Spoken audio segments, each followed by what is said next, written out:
Let the Hello. countdown. The floor is yours. I finished the countdown. Okay. Okay, I was waiting for you to say we're good to go. Hey, I okay. did a thumbs up at the end. We are a polished machine. Okay, so welcome to the last stream of Kids on Bikes. Today we're going to be finishing up the story we've been pursuing for the last 2 weeks. Between our 5 players, last time we left off, each of them had gotten home from their strange encounter in the middle of the graveyard, where they'd finally acquired Nightshade and Wolfsbane. In between that, they also gathered some bullets from a Gravekeeper and decided to come back the next day to make a plan. Casey received a mysterious call at the radio station that night, while with Elliot, seemingly from someone they know. Whether or not they gained instructions from it, there's information hidden in the background. And most importantly, Algernon got McDonald's. So, I guess I should ask, does Casey do anything else that night, or what do they do with the information they receive at the radio station? After watching a 10-year-old not burned to death in a shack and then working but also entertaining Elliot and trying to decipher background noise on a call from somebody that is clearly trapped somewhere for the whole night, Casey will go to sleep while I try and find my character sheet for this game, which is somewhere. Okay. No, Casey doesn't do anything else, I think. Okay. Does anybody do anything else in the morning before you all gather to the meeting? Well, we went Casey picks Algernon up from school, but it's not a big deal. We went to Kevin's to talk to his sister. One of the teachers probably gives a slight side eye. You went to school there, but we went to Kevin's, remember? Because we were going to talk to their sister. Oh yeah, okay. Oh god, that's right, because my sister knows tarot. Oh, I hate this so much. Okay. So I guess we'll resolve that. In the middle of that night, when you get back from McDonald's and you go late in the house, do you wait for her to wake up in the morning, or do you wake her up while she's still asleep? Do we still have Algie? No, I dropped him home. You dropped him home. Okay. Wait, I'm the one driving. Yeah, but I dropped him home. Okay, actually, that is true. What time is it? Is it like 3 in the morning, or is it like? Probably closer to like 10 or 11 p.m. She's probably awake studying. Algie gave his pager number to y'all before. Because he's that kind of kid. All right, so 10, 11. So she's not up studying. She's asleep. Yeah, she is asleep at this point, which is unusual for her. Albeit she's usually up until 11:30 or midnight studying. But yeah, I mean, Jazz, do you want to just stay the night? I mean, I'm obviously not going out and working tonight, so sure. I'll reclaim the old. Gotcha. I'll get your favorite blanket out. Look wistfully at the couch. Go to the closet and pick out the blanket that she prefers. It's far too scratchy for anybody else in the house. Mm-hmm. Like there are guest blankets, and then there is the Jazz blanket, which is one letter away from a very serious mistake. But Marissa, you need to unmute more. You have a wonderful laugh. And anyways, get the Jazz blanket and a pillow for you. Probably have to wake up early though, because I imagine she's a morning runner. We want to catch her before she goes on her morning runs. We actually have time to get this taken care of. So probably I would imagine that Jazz wakes up, she comes down. I think she's probably an early riser. She's how early? I'll leave this up to Sean. How early of a riser is she?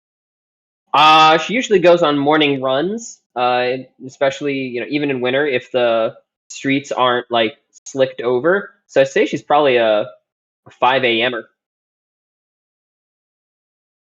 Mm-hmm.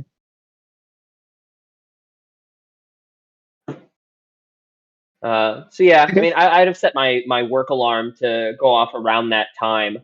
And so when she, beelines it into the bathroom first, I'll make sure to go down and wake up Jazz. I feel like at some point you both woke up at 6:30, but there was like a competition of setting your alarm just a minute or two earlier to get to the shower progressively. As a sort of place. Just turned into mutually assured destruction because none of us got enough sleep, and Mom couldn't afford to buy enough coffee to keep us going. You both had to stop at 6 a.m. when there was the equivalent of a Geneva Treaty. Yes. Okay. At exactly 6 a.m. on the dot, Jazz, you can hear the sound of at least somebody upstairs beginning to quickly get up and move about. You're unsure who it is, but you can definitely hear sounds from upstairs. Barely looks up, glances over at the clock in the still dark room, turns to put their feet on the floor, but stays huddled, waiting. Awake, but at what cost? Less than 5 minutes later, you hear the sound of a shower turning on, the knock of a door, the sound of somebody telling somebody else to go away, and then no later than 10 minutes later, the sound of the shower turning off and someone coming out. A blanket monster has stood, ankles visible, shuffling over to the pantry, grabbing cereal, which they paid for, finding a bowl. How would you describe your sister, Kevin? As I spiral into a coughing fit, take two. I can't actually cough that much because my chest hurts from coughing for the last couple of days. So it's a natural stymie. Sister is very tall. Probably gonna say one of those types that you would describe as all legs, which is why she's been so successful as a runner and as a swimmer. And I've got sandy hair, but she got the kind of true blonde curly locks going on, and she fits the stereotype of that tall, pretty, blonde, high school valedictorian, fucking young Olympiad, true style, and she's not a bad person. She's not. But her experiences have blinded her to other people's experience. She's a little bit in her own world. Oh, yeah. I can do it. Why can't everybody else? I think as somebody too, I'm going to ask a weird question. I want to give this to you, Jess. Do you want to roll on the character positive table for Kevin's sister? Sure. Was that a D20 roll? A D20, yeah. Yeah. Okay. What's your first memory of this character? God. They're 2 years older, so they never went to school, right? Am I misremembering? No, she's a senior. Okay, so at least 1 year older. So they were in the same class or anything. So probably the first time they met them was the first time that Jazz went over to Kevin's house. So I'm thinking it was later. It was they were probably maybe 11. And Kevin and Jazz had known each other for a long time, but it's just not gone over houses for a significant period of time. And so they were 12 or 13 at the time, and even then Jazz was Kevin, who's that girl? Who is that? Ugh, it's my sister. Come on, let's go anywhere where she isn't. And Jazz follows in this moment, trusting their friend, but looks behind. They don't seem that bad. And that's probably their first memory. And they weren't paying attention to us at all. completely ignore it, doing something else. I'm going to roll in the background because I have a general life events table I use for every campaign for what recently happened to her, just to see in what kind of a mood she's in. And I'll tell Kevin because you would know what's recently happened to her. Okay. She recently got out of her most recent relationship. God. Hmm. Hmm. Andrew, quit writing your OTP. The one above that I got a 12. The 11 was she recently got into a new relationship. Oh. Which I think would have been funnier. Yeah. I think she's probably gone in and out of a lot of relationships, so she's not like super broken up about it, but she's probably like slightly more manic golden child than usual the last few days. Yeah, like she dates around, like not like anything serious for too long, but she'll go on dates, and then I guess I imagine her getting bored. I feel like she's talking a lot about how dating men is just really boring a lot of the time. Really? It just never goes well for her, and she can't figure out why. Side note, I'm pretty sure part of the reason I made a new friend at my last drill was because I said something along the lines of the best part of being a man dating women is that 90% of the work gets done by other men for me. Thanks. And she immediately just went like, friend? Yes. I like you. Yeah. Yeah, she pops out of the shower. She's still probably got her hair sort of like curled up in a big towel spiral. And she's wearing school's out, so I don't think she has work, but I think she's probably studying and prepping for stuff anyways. She's like that. Yep. So she's carrying her books and she's wearing like probably just like sweatpants and then like an overbig t-shirt with like some of her books to read on the coffee kitchen table. That also probably serves as the office for some of your work. And has the only home computer. You know, really multifunctional there. She sees you, and when she's walking downstairs, she'll pass through the living room and give you a polite wave. I shuffle over. Eyes half closed. Blankets wrapped around, hair frizzy. Bowl in hand. Real? Not really awake. She like tilts her head like, you want some? What? I made cereal. Roll me just charm. Just like raw charm here. I just want to see what you get. All right. Please no rawing my sister. I'm not gonna. I haven't touched it. I just want to make you all witness. What did she get? Is it a 20? Nat 20. Okay, roll again. It explodes. Jesus Christ. See, let me see what your total is. If you get another nat 20. No, that was a 2. 22. Okay. She looks at you.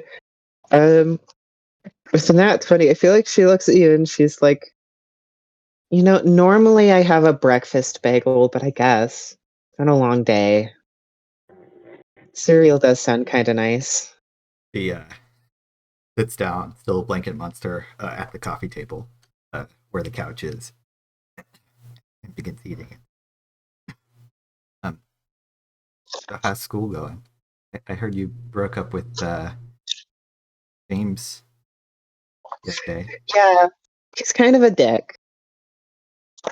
Plus, he's just really into music and his whole like band thing, and he just never has enough time, Well, I mean, you probably could have made time. That's true. He's just, I don't know. It's not that he was like a bad person. He was just kind of lame, School's been going great though, got a 100 in my most recent exam. That's been going really well. we're taking some of our preliminary tests. I've been going to a class at the local community college lately. That's been going well. Oh, what class? Anything interesting? Oh, I've been taking calculus 2 there. Yeah, it's just a subject that fascinates me. It's a lot in between varsity swimming and, I really care about my other sports, but I just want to pursue my education. I've always liked history stuff more than math, but always wish I could do math. Oh, I by the way, and she pulls out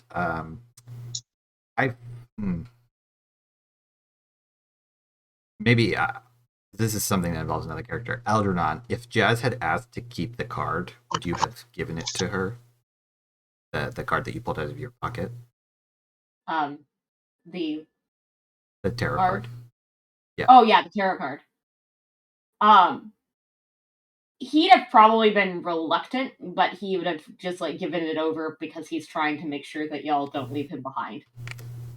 Okay.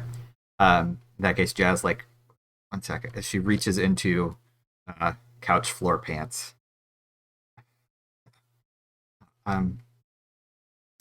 It's a bunch of tarot cards, like a reading, and you do tarot, right? I was wondering, what. Oh yeah, I do. And she does the thing where she pulls up her over perfect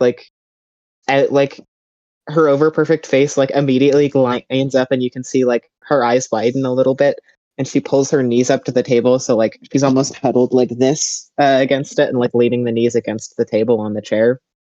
Jazz moves closer to huddle with them. And she pulls out a little pocketbooks that she seemingly had the forethought to bring with her. That's just the different meanings of every tarot card she has on her. At this point, I am going to walk into the nook with 2 coffee mugs and 3 coffee mugs. She doesn't drink coffee; she drinks tea because it's cleaner. But I have her tea for her. I don't say anything. I just set it down and put the coffee in front of you and me, Jazz, and just kind of sit down. Yeah, does one of these. Hey, Kevin, you should bring your friend around more. She's nice. So you're asking about tarot? Yeah. So, got this card, and we also we saw them. They were arrayed. He describes the upside down tower, the right side up world, the right side up magician, and the right side up moon, and tries to do. I didn't write this down, but she would have the order that they were in. We found them in. So, do you remember the order? If you were to remember the order they were in? Yeah, I think I wrote it. Were there 5 cards, or am I misremembering? There was only 4. 5, but Algernon drew 1 out of their pocket in the driveway. Yeah. Oh, okay. That's right. The hanged man is the one I'm missing, right side up. So it was I think in this order: the tower, the world, the magician, the moon, and the hanged man. So, yes. So she'll tell you the meanings one by one as it comes across. So the first one is, what is the first one you ask her about? I guess the hanged man, since it's unless I'll ask, is the order important? Because we actually found this one first. Sometimes it depends on the cards or what the reading is for. Because when you do tarot readings, usually you ask a specific question or something. I'll describe the tower then. Go in order. Okay. Do you tell her if you found it reversed or upright? It was upside down. Okay, so it's reversed. You say the tower, and her face visibly sours and does so more when you say reversed or upside down. And she says, "Not good." That usually indicates. The colloquial way to put it is destruction, despair, and unwillingness to change is what that's usually associated with. Being so stuck in the past, it destroys something. you never want to draw the tower. It's really the only one like that. With that, like, kind of immediate start with the bad news and shit, Kevin just reaches over, gets another spoonful of sugar, and stirs it into his mug. Just like, fuck it. What's the other cards you saw? Next one's the world, right? That one's a bit different.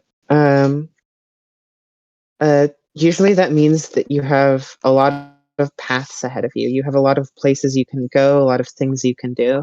It also usually means that there will be success in your future of some kind. What kind of success? With these two, that's weird. It seems like it's warning you that there's going to be a choice you have to make, and being indecisive will be a danger to you. What about the magician? Right side up? The rest are all right side up. Okay. Usually that one means something like you'll be particularly skilled at something you're already good at, or you should have confidence in something you're already doing. That you should try talking things through when you can.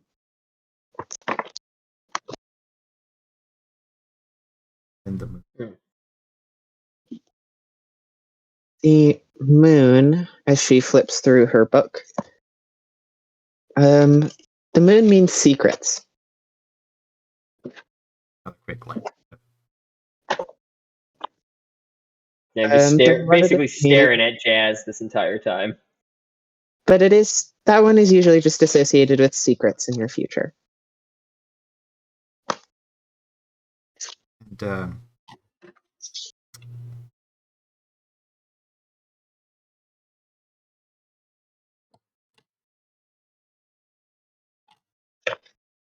that means that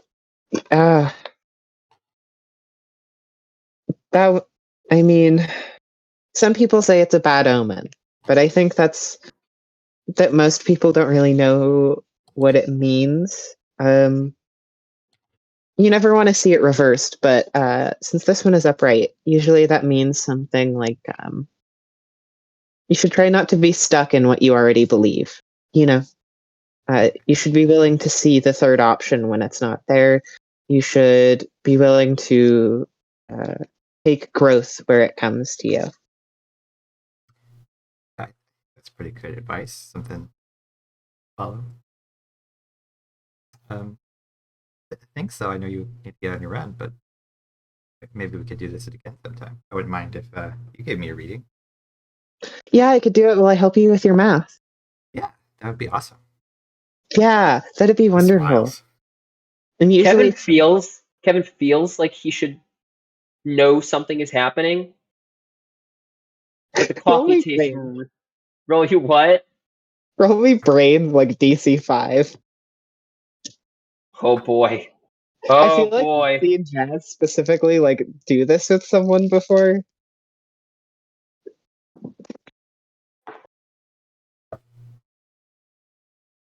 We ride at dawn, bitches. Rolled a 1. You don't know what's going on. You're vaguely Absolutely aware not. of something happening, but your brain is like blocking it out because it's like if you realized the full extent of what has just happened, it would be like a nuclear siren going off in your head.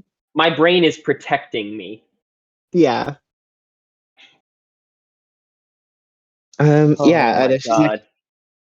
I'm usually free on Fridays from 3 to 3:45, but after that I have to go do swimming practice. But that'd be perfect. And she pulls out like a little notebook and like is there. Say for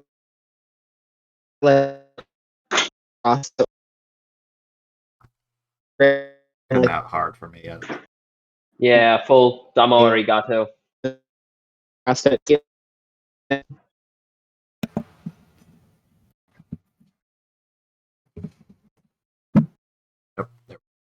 We'll be right back, folks. Is that better? I Yes. think so. She says, well, I'm usually free on Fridays 3 to 3:45, but my schedule is pretty packed other than that. She pulls out like a little planner that's absolutely packed with stuff and writes it in. And Jazz she looks does. She writes feeling- little notes next to it. okay. Jazz is feeling planner. But just grabs a piece of paper out of their pants and scribbles. God. 3:45. Oh, you write your stuff down too. That's so cool. Only really important things. Mhm. I go and refill my coffee. All right. Yeah. Yeah.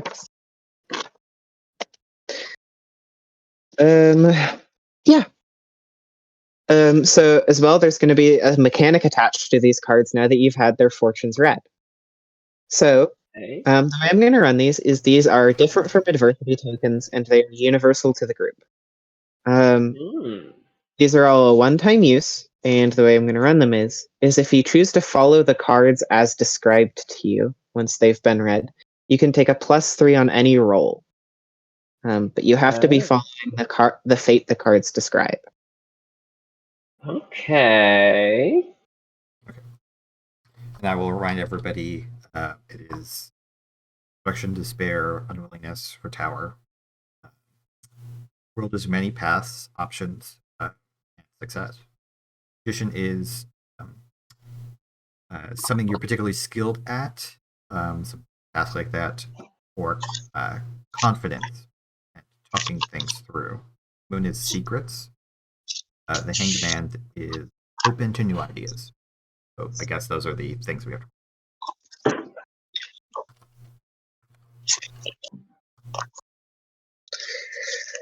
So, after that morning, unless anybody gets up to something specific, Casey, you pick up Algernon from school. Jazz Seems falls to back go. asleep. Jazz falls back asleep. You pick up Algernon from school without a hitch. Does Elliot do anything? I'm gonna say that Elliot was so tired from what was going on that he basically woke up right as he should be leaving to make it to this meeting on time. So Elliot looks very frazzled. Maybe his shirt is on backwards or something as he rolls up to this meeting. Okay. Where are you guys having the meeting? Let's go full bore then. Let's rent a room at the local library, one of the little study alcoves at the town library. Yeah, it's filled with Batman stickers everywhere and read to inspire. Algernon walks in like he owns the place. This is Like my he knows home. every librarian's name. Oh yeah. Really amusingly, Casey also knows almost all the librarians. So just Casey walks in, but has probably just finished a cigarette and has her headphones around her neck. And is waving at various people with Algernon. Wondering who's gonna already be here. Did you guys tell anyone in your family that you're going to be going to do this? Anyone in the family? Yeah, did you tell your sister you were going to the library for a meetup? No. Mom would be working. Little sibling knows. So I obviously would have set out thing of Kraft mac and cheese and already cut up the hot dogs, so that they just have to put everything in the pot together. They can handle boiling noodles, but I like to cut up the hot dog because I like to be involved. Casey has told her parents literally everything that's happened in excruciating detail, and they literally don't care. I think you tell your mom about this while she's reading the That's nice, newspaper, and she Casey. literally is just you should bring a cross or something, probably. That's nice, honey. Oh, Try not to go to the. Casey considers how easily you could get a demon to accidentally like find itself in your house when you're not there. Yeah. I think Kevin is going to be showing up, like rocking one of those like late work night, like workman's thermoses. Like this is probably one of those like few luxuries that he does have. It's one of those really good, like you bring it on like a big sledding trip or something, and the bottom unscrews and it like makes 4 or 5 little coffee cups. And just as we all arrive, like he just unscrews the bottom and plunks it out, including the smallest one, but still one for Algie. And just assumes that everyone is going to want coffee because how the fuck else do we survive? And just starts pouring coffee for everyone. Casey, in sitting her around the role as table. protector of Algernon, will drink Algie's coffee. Just like Algie looks over at Casey, and you can see like the wine beginning. Like, I mean, it's and then he fine. just- If you have the coffee, you have to have a cigarette to go with it. Algernon just like stares her down and slowly brings out the lighter that his sister gave him. And She offers him a cigarette.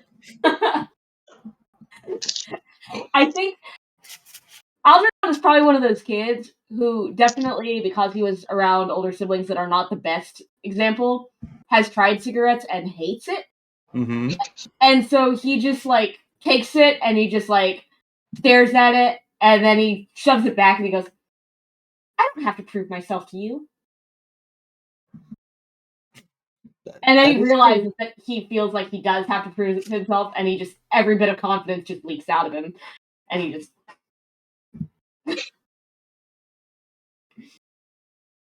Yeah, you guys all show up to the meeting fine. So Jazz is in charge of the meeting, right?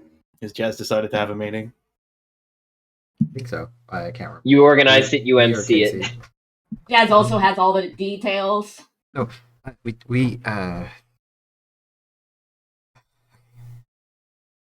Algernon found a card last night when we were going to the McDonald's, and this matches with the 4 other cards that we previously seen. I talked to Kevin's sister and found out what each card means, and I'll go through. What? Can I... It's just, it seems No. a point of order that I didn't find the card. The card was in my wallet. That's not normal. Like, I think it's relevant, is all. Sure. You didn't specifically did mention find the that card. aspect to her. You did find the card though, but you're right. They found it in their wallet. Good point.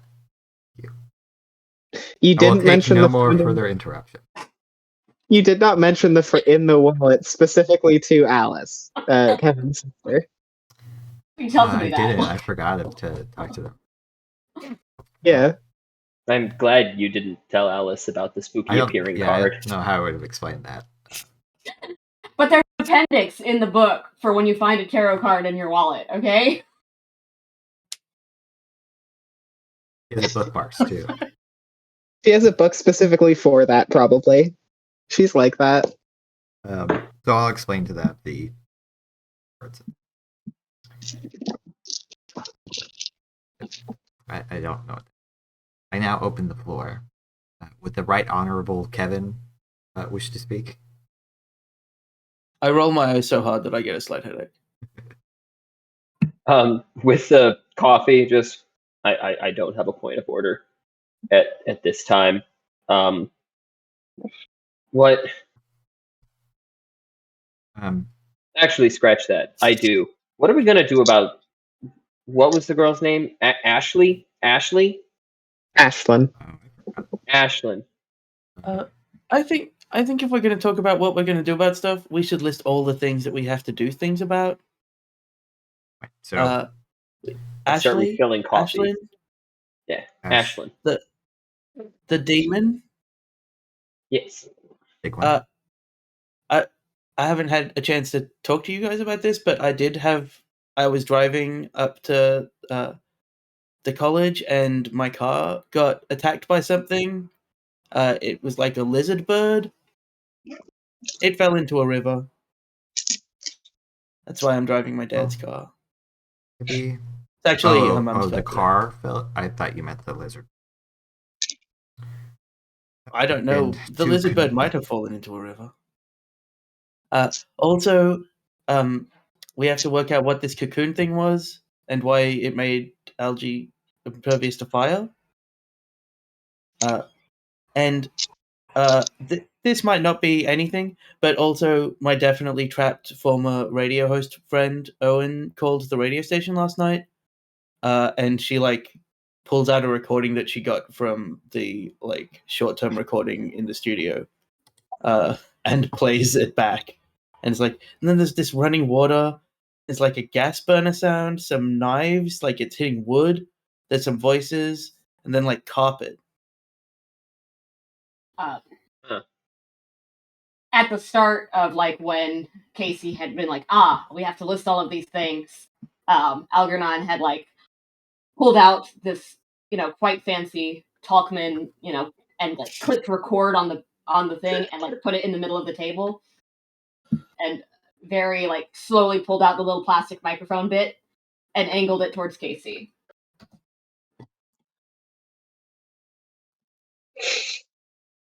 Just whirring. He doesn't say anything, but it's just whirring, and he's just nodding along.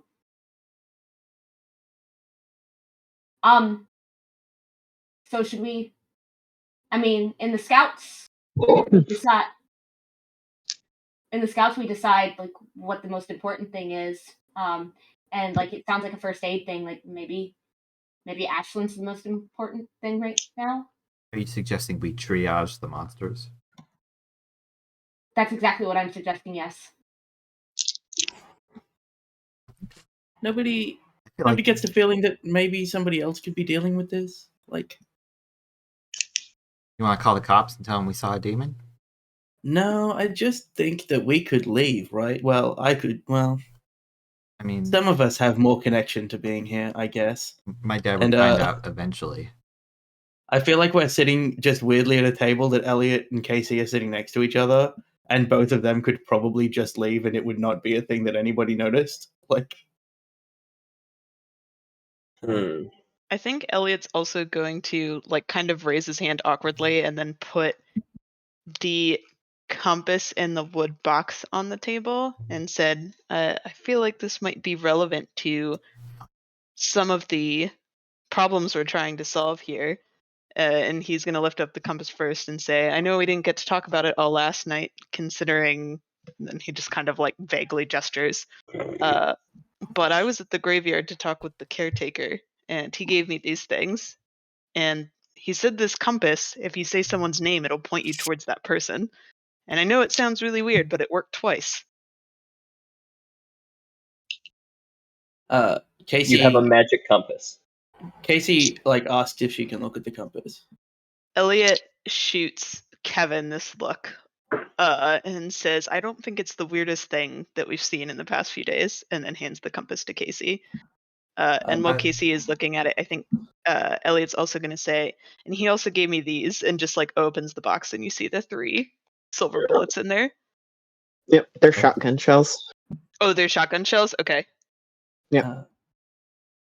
I'm going to say... Not a shotgun. Elliot shakes his head and says, I don't even know I'd be able to get one. And then kind of looks at Casey, because I think Casey's the only one that's of age to buy a gun. Yeah, I might be able to.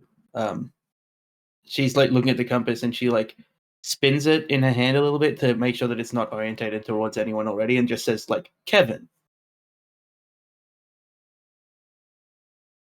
I assume it points to Kevin. It does point to Kevin, yes. And then she thinks for a moment to work out the orientation of her house, and then she says just her dad's first name.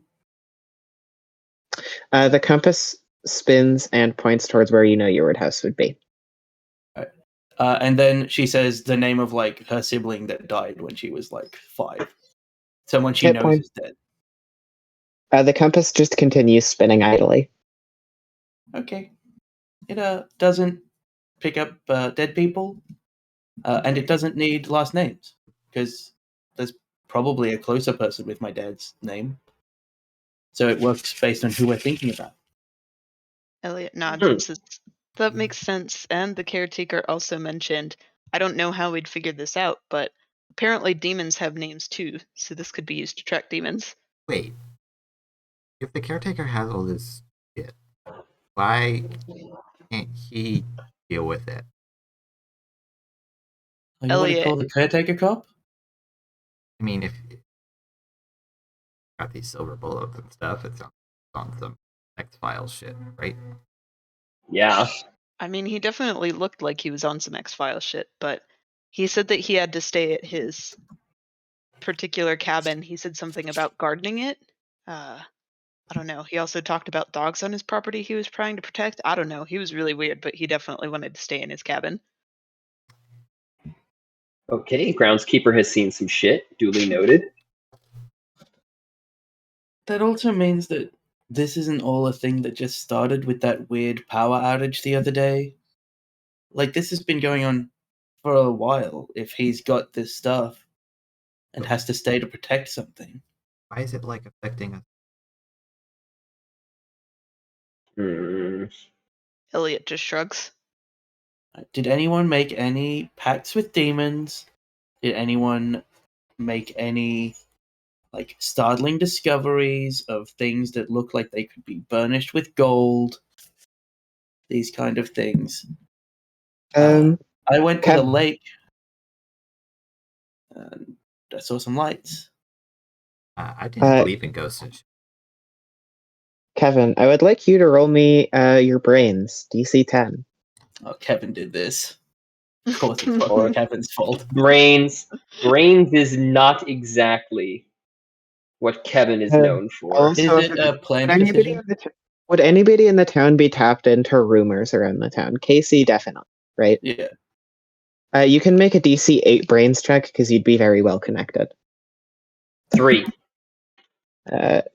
You don't know anything. You've heard your sister talk about people like there's weird Satanist goth kids at the school, but nothing more. Right. And I mean, I've had my own weird. I don't know. I had a weird experience a couple weeks back. I went to tuck in my little brother, but I was sleep deprived. I wasn't it wasn't anything. It was nothing like this. How old is your little brother? What He's was like it? my age, isn't he? What happened? I got home late. I went up to check on him. He was in bed. I mean, I didn't see him, but his he was. I could see the shape of him in his bed, and so I closed the door. I went downstairs, and he was watching TV in the living room, and I freaked out. I told him to stay downstairs and stay on the couch. I ran back upstairs. There was nothing in his bed. I must have just been imagining it, but and I'm looking over at Jazz, please don't think I'm crazy. Please don't think I'm crazy. Please don't think I'm crazy. She's just writing this down. His bed was warm, like he had been sleeping in it, but he hadn't been. He was downstairs, and I mean, it freaked me out. But I just thought I just worked for 8 hours. Alfie is so not willing to think about this thought that that this could happen to him, him being the person that wasn't in the bed, that he just reaches out and grabs the compass, or tries to grab the Out compass of Casey's hand. Yeah, he's trying to grab it straight from Casey, the way kids fidget when they're distracted. Yeah, she lets him have it. But you get on I that got a brain. 17. Okay, that is extremely significant. Rumors in town. As you talk about this, a lot of this was stuff. This one is a fringe conspiracy theory that your friend would have told you about. And at the time, you'd have no reason to believe it. But there are a collection of families in town that have been mentioned that have the sort of vibe where they all meet up. They're usually pretty wealthy in town, and they like to discuss improvement. But he's always believed there's something darker going on inside those families. the town over the years has had disappearances of young girls. That isn't something that's new, but it's a small town in the 90s. What town hasn't had tragic accidents happen? Your host believes they're connected, because they were near a similar age, and something about that's not right. And it seems like each of them were connected to a pretty wide section of families that all know each other. And that could just be attributed to it's a small town. Everybody knows these families. They all seem to meet up at the same house most nights. Your host believes that the head members of these families, there's just something not right about them. Are any of those families our families? No. I think the only NPCs I've mentioned that you would know has family in those would be Jess. Her family would be like your host has ranted about her family very specifically. They meet up at her house. While Casey's like putting that together, she says to Jazz, "Did you add disappearing brother to the list of things we maybe need to work out?" At bed, Kevin's brother. We are up to Also, Does 6. I listed 7. Surely. I feel like you're editing. what am I missing? I don't remember. Ashlyn, Demon, Lizard, Cocoon, radio host, bed, Kevin's brother. Weird groundskeeper. I was more listing like problems we had to do. Everything's a problem if you don't understand it, Jazz. Does Algie know Kevin's brother's name? Son. I'm sorry, say again?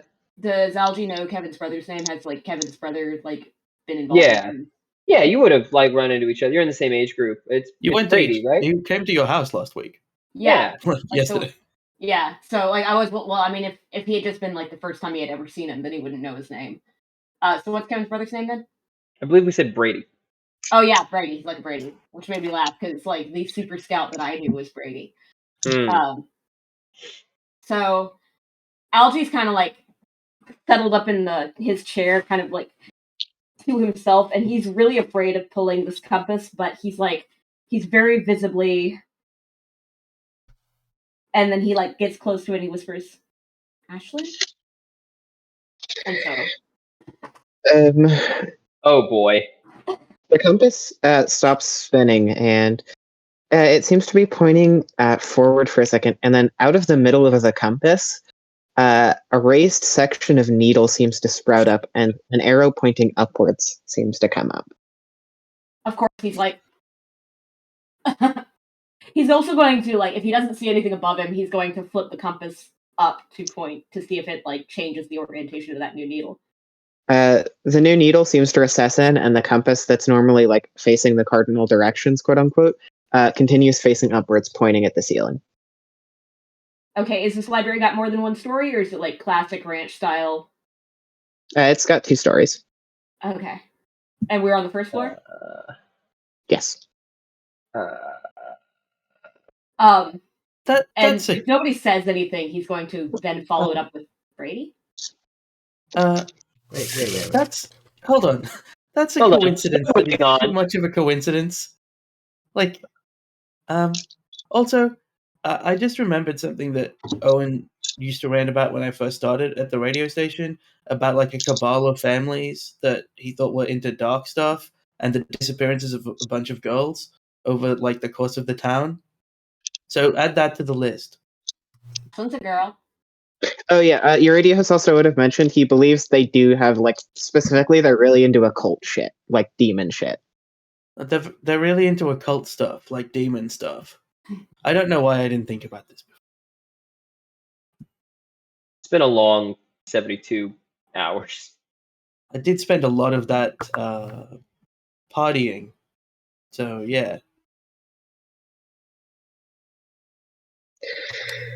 Should we go upstairs and find out where that compass pointed? I think Elliot nods, but also kind of reaches his hand back out for the compass because he doesn't trust LG to take good care of it. It's just, yeah, but Elliot, one moment, and he's like holding the compass, like, this is my fucking, like, you don't trust me to hold a compass? He doesn't say that, but it's all over his 10-year-old face. It did that now, but is the elevation really the same between our place and all those people you were naming earlier, Casey? Like, shouldn't it have done that earlier? Well, I'm going to assume theory, that it's a pretty flat road between here and my house.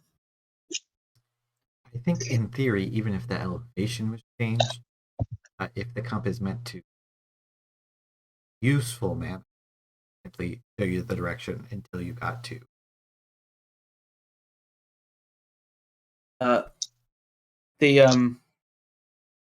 Casey's like, maybe it means that she's in heaven. And she says it really sarcastically, but like audience-wise, there's a glint of like a cross that she's wearing today that she wasn't wearing before. I like that. Yeah, before Algie passes it back, he like mutters really concernedly at the compass, Brady, and then to see what happens. Fucking just immediately just eyeballs on you and the compass. The compass seems to point in a northwesterly direction. But like otherwise mundane? Yeah. Algie like shows it to Kevin. Is that right? Should he be there? Wherever there is? It's northwest. That's vaguely in the direction of the house, right? Yes. Yeah. Okay. Yeah. Don't. He passes it over to Elliot, just like scowling at him, like very careful, like to just shove it his way. Here's your compass back. You know, I broke mine that night. Elliot scowls, but then says, Algie surprisingly makes a great point that we might have one other problem that wasn't mentioned yet. I believe that we both saw something in the woods a few months ago that I don't know if it was a demon or what it was, but it's possible that that could be related as well. Elliot fails to elaborate what exactly happened in the woods, though. Did you add the lights under the lake?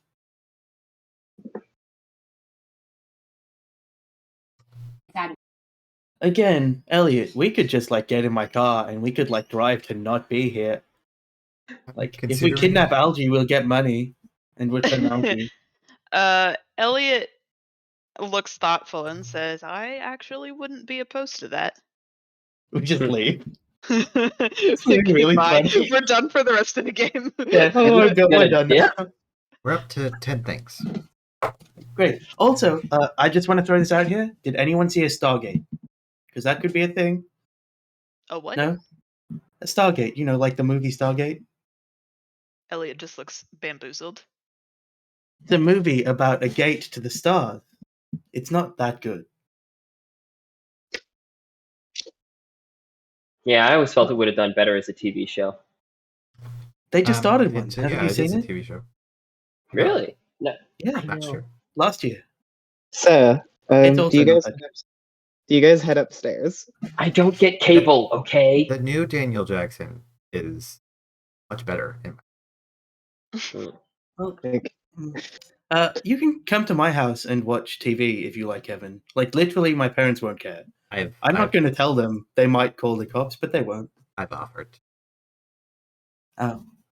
All right, well, everyone else can come to my house. Kevin, you can't come now. Okay. I'll come if there's food. There's food at my house. But Yeah, yeah, I'll watch I think TV. Casey is standing up. And, Yeah. Yeah. It's up to you guys. Let's go upstairs. Gonna put all the coffee mugs back together and Elliot took it. Reassemble the thermos. Yeah, Elliot has the compass, so Elliot's just gonna say, is it Ashley or Ashlyn? Ashlyn. Elliot will say Ashlyn, and I'm assuming the same extra needle comes out. Yep. Is it pointing in the same direction it was earlier? Or is it moved at all? It hasn't moved. Hmm. The upstairs of the library is a quiet reading section, like a big nook, basically, with lots of little places to be by yourself to read. Before we go, can I try something? Yeah. And we'll like ask for the compass. Yeah, Elliot hands it over. I say Elliot, but I'm thinking really hard about Elliot Gould instead of the Elliot that's in front of me. It doesn't point towards the Elliot you know. Instead, the compass takes a second, and it spins for a half second. And then a moment later, the compass, the needle that points in the cardinal directions, points northeast. And most importantly, a portion of it, you see the compass, the arrow that normally points up, it pulls up, and then all of a sudden it spins around so that the arrow is pointing downwards. Oh. Okay. I was thinking of a different Elliot. And it did that. So we can... It's really important about who we're thinking about when we use it. I'll hand it back. Also, we might need to go find Elliot Gould after this. Write down that on the list. He might be underground. Sure. Why not? Cool. He's that guy from MASH, right? You would also know... You do these things normally, Jazz. Is that with a U? Jack knows, in case he doesn't know how to spell Gould. I also know, but Jazz also doesn't know. I think he's probably a Goldstein, actually. Like, what happens if you think Elliot Goldstein? Like, does it matter their true name? Or, like, the name that you think is their name? Because, like, that's just the thing that we, like, I bet he was a Goldstein. Well, I think that's probably what somebody calls themselves. Yeah, add to the list whether or not the name that you Jazz. were born with is more important than the name that you choose for yourself. Well, wait, you tried Jazz earlier. Worked, right? So. No, I chose Elliot. Kevin. Elliot nods. Elliot tried it before at the graveyard. Yeah. We need to talk about This is in fact a gender affirming compass. I'll say that right away. I really like Charlie. You're like, well, actually, this is probably the real name. Well, I mean, all right, okay, my character's Jewish. It's kind of important to him. We can move on. All right. So yeah, Algie definitely hikes up those stairs like he's been in that reading room before, and he's like looking at Elliot. At the back of the queue, Algie hikes up the stairs. Yeah. You do not get to go first into the darkness this time. You've done that too many times already. Oh yeah, he immediately, when like somebody reminds him that he shouldn't just go on tearing off, will step easily to the back. Like, oh yeah, like I like all of these people in front of me. I mean, so you guys just go in the upstairs of the library, right? We follow the compass, I think. Elliot said. Okay. Yeah. Okay.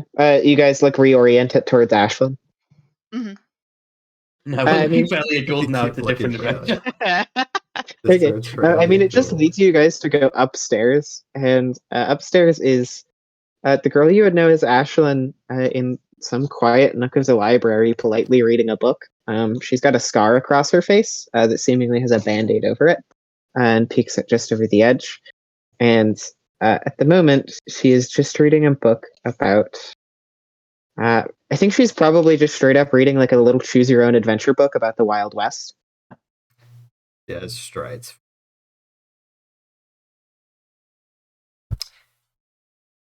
So, Ashley. Yeah, what is it? Curious if you remember what happened 3 days ago. She looks up at you and her eyes go like fully undilated.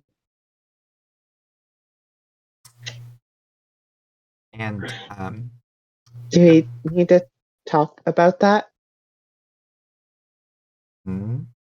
Yeah, we do. Okay. That was easy. Is she still a bug? I was waiting for you guys to get here. Elliot is here a lot. Oh, okay.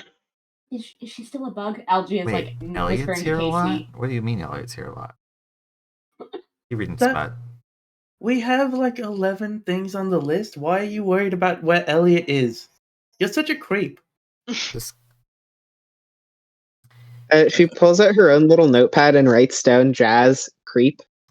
Yes. I know. I pull the headphones out of my Walkman and Radiohead starts playing really quietly. I do have that on my desk. When I see that, I like side eye Jazz and go, "Oh look, she writes things down too. That's so cool." Surely we all write things down. Casey's like also got a notebook, and I'm sure Algernon is writing stuff down. Algernon is actually decidedly not writing anything down. This is just a group of people who love writing things down. We have thoroughly established.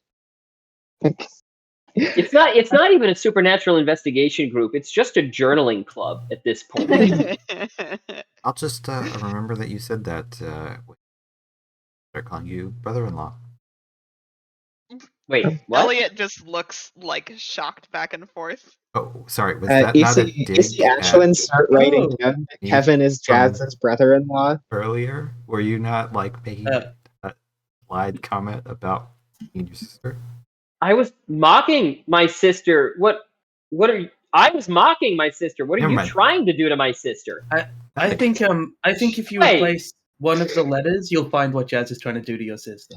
Kevin, you see that Ashlyn is writing down Kevin mocks sister.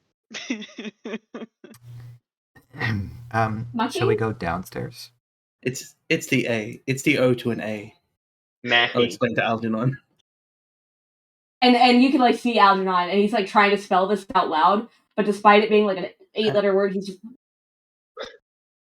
You see Ashlyn have a Make it moment of British. confusion and then like very like clearly write down women can mac on women? Question mark. Okay, do we need to go downstairs? We can just ask the questions here, right? Like, it's quiet. I look How around, secluded read a are bit, we up like, here? You guys are pretty secluded. Like it's the whole thing is soundproofed, even the individual library sections. It's meant to be a quiet place. Okay. Like there's probably a reason she came here. Takes a seat. Hmm. Pulls the Riker. God. Algie again is whispering loudly to Casey. Has she always been a bug? Like, is Ashlyn like just a bug person, or is I will, because I'm the older responsible person, I'll use an intuitive point to ask if Ashlyn's always been a bug. You get the sense that I don't know how to put this other than whatever this thing's relationship to Ashlyn is, it's unclear to you. I'll give you that much information. This thing's always been a bug. Yep. Yes. Additionally, you get the idea that this thing and Ashlyn aren't totally separate concepts, but they aren't the exact same thing, if that makes sense. This thing's always been a bug. I'm not a thing.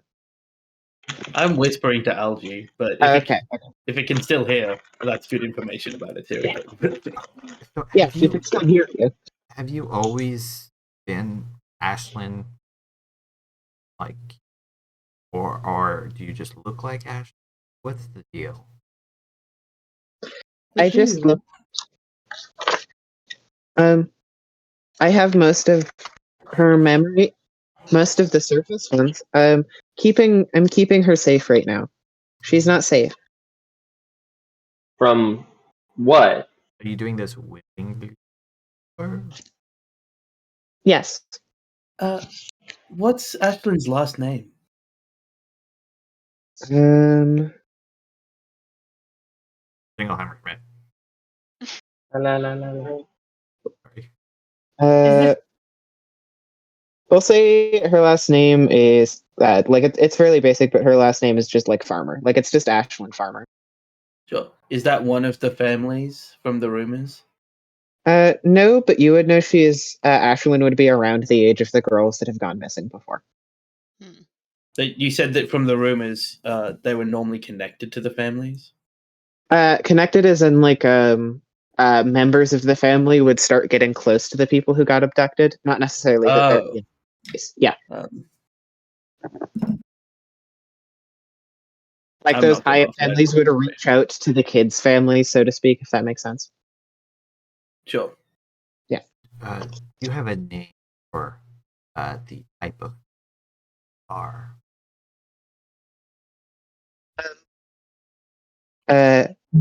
Some people like to call us night crawlers. Because Like the sometimes bugs? because we like to dig places sometimes. At night? Yes. People have taken funny pictures of us when we're not like this. Most of my family lives in another state. I have seen us referred to specifically by the location of Fresno. Fresno night crawlers. Amazing. Why? So you're protecting Ashlyn, but why did you come here from where your family is to protect Ashlyn? After a while, we all like to go around the world and then come back. So But when I was traveling, I met Ashlyn, and she was really nice, and then she was in danger. From what? So the thing we saw, the big screaming thing, do you know what that is? They want to feed Ashlyn to it. They? Yes. They are trying to tall people, and she just like gestures and like points to like Kevin, like tall people were. Adults? Do you know any of their names? If I listed some names and any of them sounded familiar, would that be useful? No, I've never heard their names. Okay. I saw so you them just at night. happened to, on your world trip, come to this literal tiny town Dumpster. that is. Well, I was gonna use worse words, but and then like she just puts her hand on Algie's head. But you realize that Stine Falls is a place to be proud of, as it's our home. I mean, don't write down what he says. Were you crafted in a lab by the Boy Scouts? no. That question was to Algie. Sorry. So you just ended up in Stine Falls. You met a girl, and that girl happened to be the target of tall people that were trying to feed her to a demon? They were chasing after her at night, and she said she was in danger. And I heard them yelling about food, and she had taught me to play hopscotch earlier in the day. And so I was not okay with that. That's very brave. It occurs to you that as this conversation goes on, however old the actual being is that isn't Ashlyn is probably quite like even significantly younger than Ashlyn. I guess, was there something that drew you here instead of going to say, I mean, your family's in a place called Fresno? That's a big place. This is a very small place. And the world is a very big place. What led you to this very small place? There are lots of when you're supposed to go out on your own, you at home we have a big map, and we have all the towns nearby that we could walk to one day, and some of them you have to swim to, but we pick how do you say it, we sort of just make a guess at it, which one sounds the most interesting. And I liked how your town's name sounded. We're in a lot of towns. There's a lot of us. Are you all in a symbiotic relationship with some children? What do you say? Do you all engage in symbiotic or parasitic relationships with other children? Some, but not all. So you're not obligate, is what you're saying. Okay, got it. Were you separate when you learned hopscotch? Yes. Okay. Well, can we write down somewhere that Ashlin's the luckiest girl that ever lived? I want that to be on record for when we die, that someone finds that. I just want to clarify. The Talkman's going. Is Ashley I going to still- be able to earn their... I have them somewhere safe right now. Wait. Yes. You're not just in their body, it's like... No. I have their body somewhere safe. But what? So you can So- make yourself look like. Yes, but only when I have the person stashed away. Algie's gonna elbow Elliot without saying anything because Elliot's still the one with the compass. Giving a really significant look at the compass. And he's not saying anything because he remembers that when Casey was speaking. Okay. If that's the case, Elliot will very quietly whisper Ashlyn, but is thinking of like the actual child, not the Nightcrawler. What does the compass do? The compass spins for a moment, and then the arrow points upwards again to the ceiling. I look up at the ceiling this time. I didn't downstairs because I didn't believe in the compass yet. I mean, this library probably has an attic or something. You can see, like, it looks to be double-sided floor-boring ceiling tile. Ashlyn, I have a question for you. It seemed like the demon was drawn to you at the school. Mm-hmm. If the demon is drawn to you, would you think it wise to keep the real Ashlyn safe near you? It's because this place is protected. The school wasn't. How I is the didn't place have time to protected? move. I didn't have time to move Ashlyn somewhere safe before this. Because sound doesn't leave this place, but it leaves the school. And it has really good hearing. Ah. It can It's a even weird hear question. breathing. Do you know if there's any like hidden rooms in this library that you found? You are more agile than we are. There's one upstairs. There's the third upstairs. That's where she is.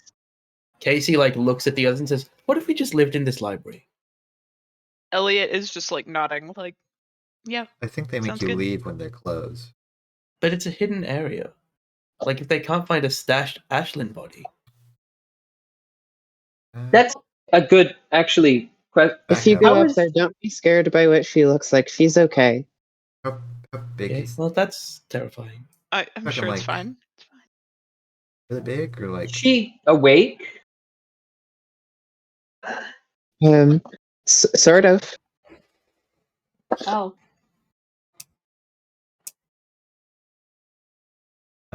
You can see she is still seeing through what I see right now. What happens to the girl that they choose to take instead of Ashlyn? Oh. I can't do anything about that. I So- tried. I can't. They already took the next girl, I think. So But- in a moral and ethical way, you chose which girl lived and died. I don't know what those words mean. Well, that's probably for the best. Casey like writes down, like, I need to worry about the morality of the choice that this creature made later. You were asking an 8-year-old if it knew the choice it was making when it saved its friend functionally. Yeah. Question: have you ever been in Kevin's house before? Yes, that one. Big points. Perhaps in their brother's bed. No, but others have. He makes friends. Other He's than been I he's very been friends with carefully one of us before. I very carefully set the thermos down so that my hands are free. Slowly cross off Kevin's brother on my list. Your brother's okay. He just I has thought you were friends. trying to cross off my sister, first of all. We'll get there. Anyways, that was just here. That wasn't in character. Don't you worry. Your people Already planned the know wedding. Brady? Yes.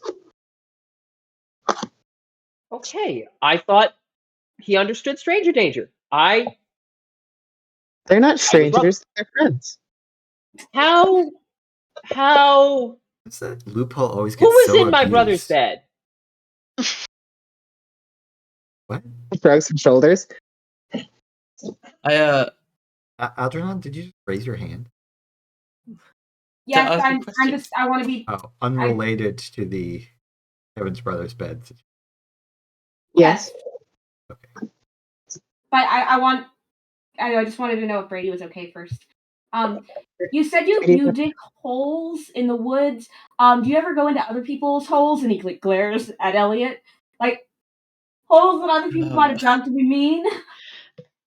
Sometimes holes are interesting. That they are. Okay, Elliot they is like are. low key trying not to What laugh. What does Hole's that a mean? hole, as the They look Nightcrawl will jazz. say. I'll tell you in like 10 years. How does that sound? Okay. We just I fell have a into few and hundred of was those to spare. screaming. I It was just to 200. we're in a hole approximately 2 months ago, and somebody that might have been about my height fell into it, and yeah, was that you? She thinks back for a second. This is an 8-year-old with a poor memory is basically how I'm gonna run this. I'm gonna roll brains to see if she can remember. Katie? D6. Why not? While she's trying to remember, Casey has like stepped next to Kevin, and Casey is generally quite standoffish offish with Kevin, but with the new revelation that Jazz is just like hardcore into Alice, which makes sense. Casey gets it. Like, puts her hand on Kevin's shoulder, and it's like, "Hey, this thing's not gonna understand why you're scared for Brady." I was in a hole 2 months ago. Yeah. We've all been in a hole before. Algie just like turns I don't to think Elliot, that you have, Jazz. You don't look like you've been in many holes, Jazz. No dirt. I think Elliot's trying to look tough, but is like visibly shaking from trying not to laugh. Good one. When Casey has that reaction, I'm just like kind of taking their hand up and And just then they being look like, at Kevin and they're like, "You look like you go in many holes. You're covered in dirt." Well, I tried. No, that's why I always bring my tools. actually incorrect. So Oh, no, I'm ready Kevin's for stacked whatever up. hole I find. Casey, I had a thought. Can we connect the running water, gas, and carpet to any of the families somehow? The what? Sorry? The cabal, the secret occult cabal, you know, that thing that I'm we're going to tell you right now is that real, all apparently. these families are affluent enough to live in houses with both running water, gas burners, and carpet. One of the running waters, however, you might know, may indicate that it's not like a bathtub, but it may indicate like a nearby river. Yeah, it sounded more like consistent and like heavy running water. Yeah. But I mean, look, they live in the best parts of town. Like, some of them have rivers near them, probably. Casey like kind of steps back to near Algernon and like goes through her notes to see if there's anything else that she can think to ask. Do you know who the next girl they took was? She was at the school that night. She was taking care of the other kids. They weren't supposed to because the demon I don't think that was supposed to happen, though. Hmm. Last night, didn't we? And like, aren't they like We saw Miles. yeah, but isn't he like Yeah, he's just very professional at work. His girlfriend got eaten by a demon, but he's like very professional while working at the drive-thru. I mean, you might not know. I kind of like Jessica. Should we do something about? And he like looks at Elliot again. Yeah, add save Jessica to the list, Jazz. I wrote Jess was taken by demon. I will add save later, maybe. Yeah, put it in parentheses. Yeah, We like should save.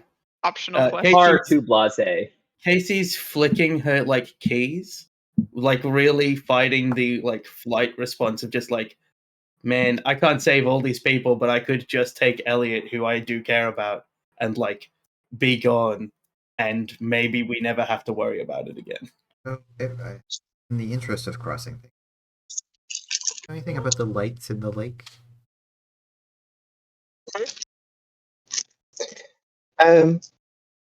Light? Like what kind? Like, and she points to a light bulb on the ceiling, or like I look at the. No, like underneath the water, like very deep. Like those fish that give off lights but huge.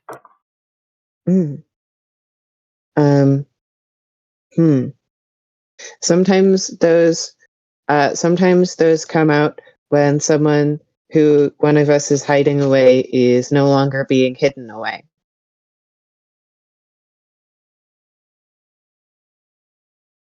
Do you So, make like, the lights? Or- Sometimes. Hmm. Can we ask the compass if Jess is still around? Because like if she's still around, then she has to go to the top of the list because that's the triage order. But if it's too late to save somebody, or you're not sure you can, you have to put them at the bottom of the. Do we Elliot, care like, about the heavily- lizard bird? Can I just cross that off? It kind of stopped me leaving for a while, but you can cross it off. Yeah, we should check the compass about Jess. Yeah, Elliot I'll will say. just mentally There's put it light at the bulb bottom. as a distraction so that nobody is looking when someone leaves. Huh. Elliot isn't quite sure how to process that, but we'll say Jessica to the compass. Or does she go by Jess? She goes by Beth. Okay, yeah. We'll say Jessica and see what the compass does. It goes to the same place same direction it pointed towards Elliot, except it doesn't point down. Can I try another thing? I'm curious. Maybe Casey, you have the same thought. What if you just think about somebody but don't say anything? I guess Casey's reaching for the compass. If Elliot will hand it over. Yeah, Elliot doesn't care if Casey has it. It's specifically just algae. Sure, I'll try thinking about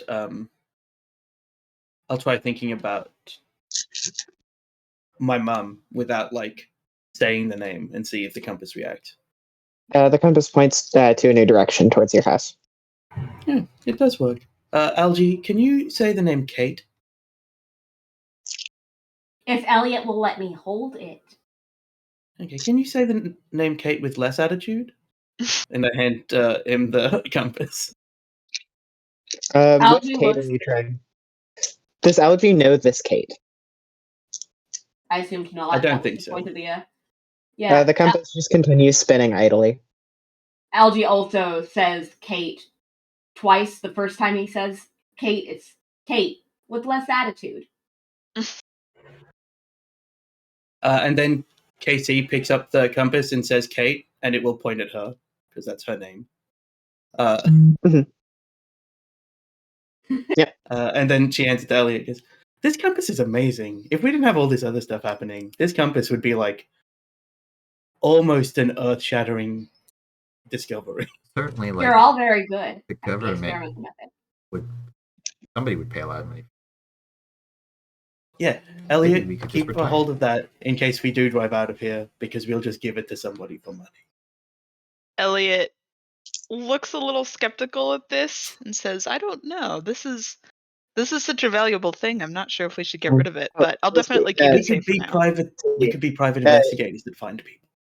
Casey, do you ever actually take a look over of the compass? Like, look at like if there's any symbols or anything on it, or do you guys do it Yeah, anyway? yeah. When she like holds it, 'Cause she's I always really- trying to catalog stuff. Okay, yeah, because I'm realizing nobody has specifically asked, but it's something you would probably do. Um, Yeah, I so you kind can of only assumed it brains. was This just a is a very DC 8. basic compass. DC 8 No, brains, you said? there's stuff that you and others might know, but that Elliot just wouldn't have reference. 14.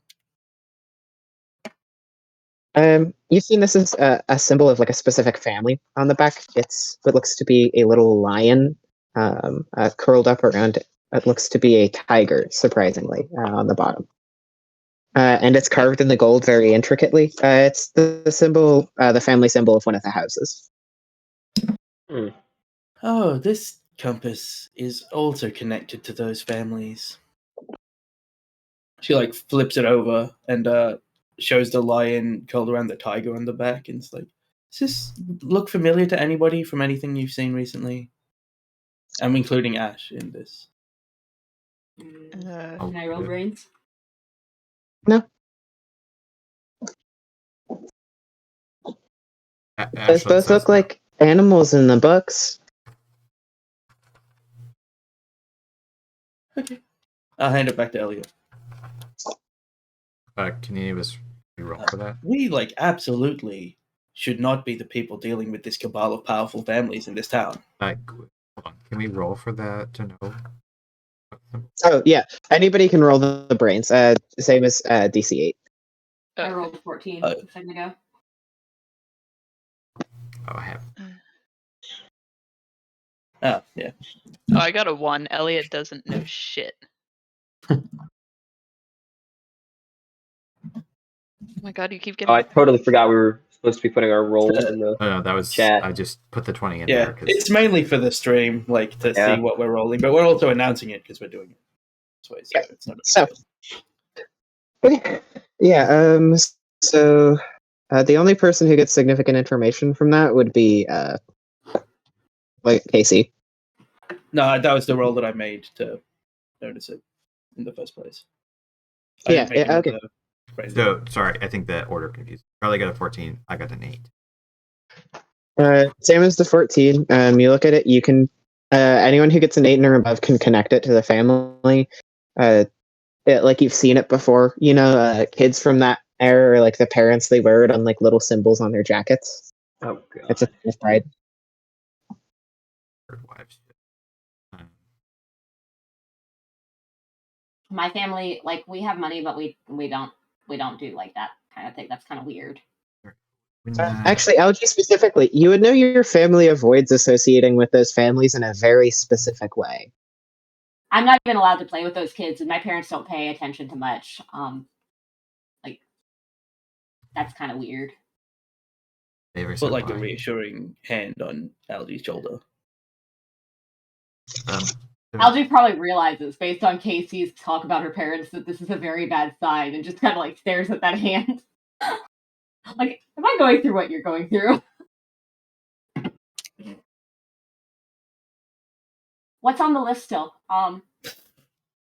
The list gets longer the more we're talking to Ashley. Yeah. Actually, I've shortened it significantly. Ashlyn's still there, but He's safe. unresolved are demon, lizard. Do you bird. all want to be safe? Sorry. Say again. Do you all want to be safe? Hold off on that for now. For me personally. Maybe we should have her do Algernon. Phrasing. Maybe we should have Algernon be protected. Excuse me, but I would like to lodge my opposition to that plan. Noted. Anyways, we also have the cocoon thing. I haven't asked him. Okay. I've kind of connected radio host to secret occult cabal. I've crossed out something on the woods, the lights. Although we have added justice hadn't been taken by demon. When Yeah, she there got was a- taken, when she got taken, I heard it. It wasn't angry. It was more like she let it take her. Oh, cross that one off then. That's Yeah. sarcasm. Hmm. Don't cross off Jess. When we say Jess and it points somewhere, right?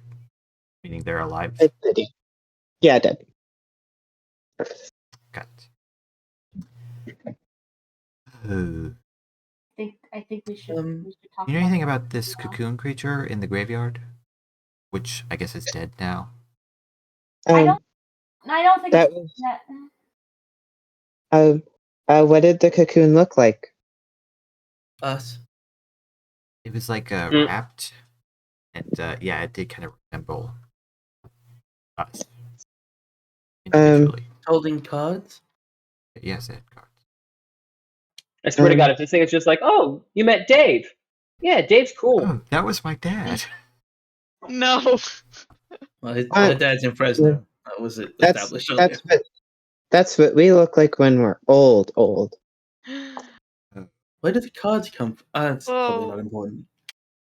Well, the cards when you get really old like us and you've been and met so many people, they sort of just exist. People come up to you and you tell them what's going to happen. You know.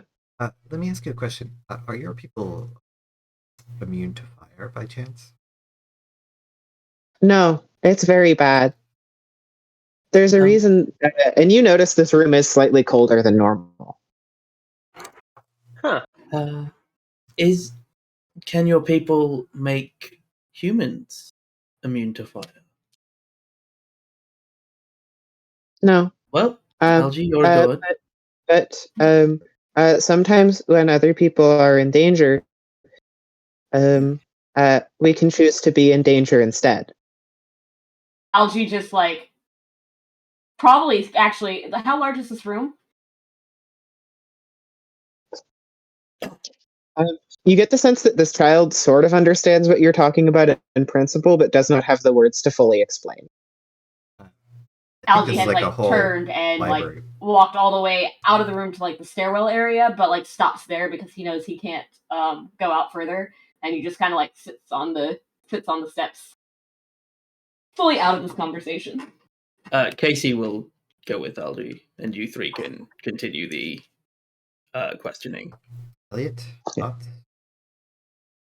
Yeah, this is one of those things where it's not a high brains check to tell what this thing just told you may or may not be fully accurate. Again, this is someone with a very limited vocabulary. I just asked if you thoughts or questions or comments about bookstores. Elliot is gonna pause for a second and says, I honestly don't even know where to start. This is so bizarre.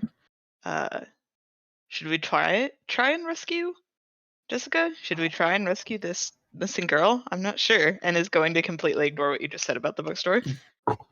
Sorry, go ahead. Does Silver hurt your people?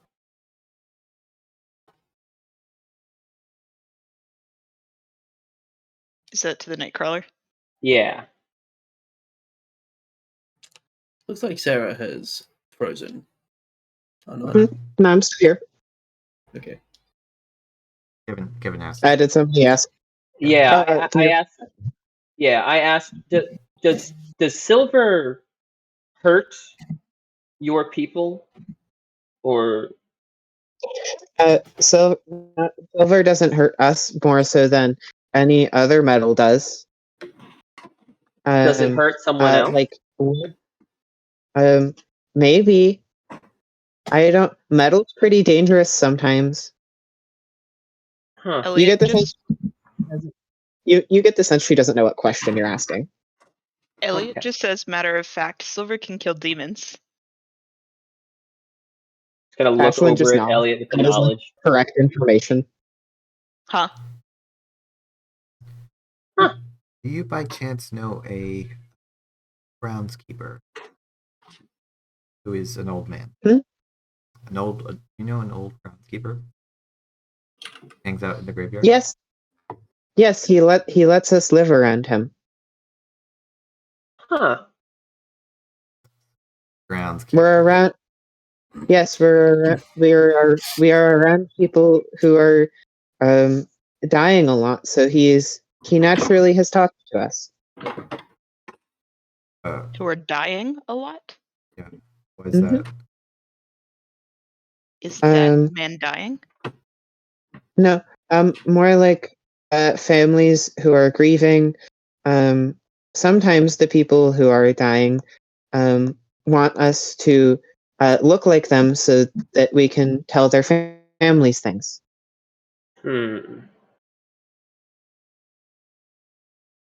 Because we can look like them when they were a little bit younger, or even maybe if they were a little bit older.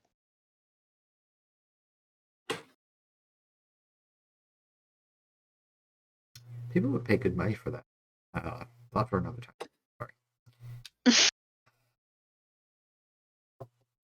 She vaguely understands the concept of money, but is confused by the idea of using supernatural gifts for it, very obviously. So does that? Oh no, I forgot. I left the room. So, I mean, do we I was just doing something with my hands, so. buy a shotgun and try to find him, or I mean, that would certainly help with trying to rescue that girl if we killed the demon first. I don't know how we'd find it, though. I don't know its name. well, I think we're just assuming if we look for Jess, we'll encounter her. All demons have a name. Do you know the name of the one that attacked you? Us? No, but one of them might. One of them, the family. Jesus.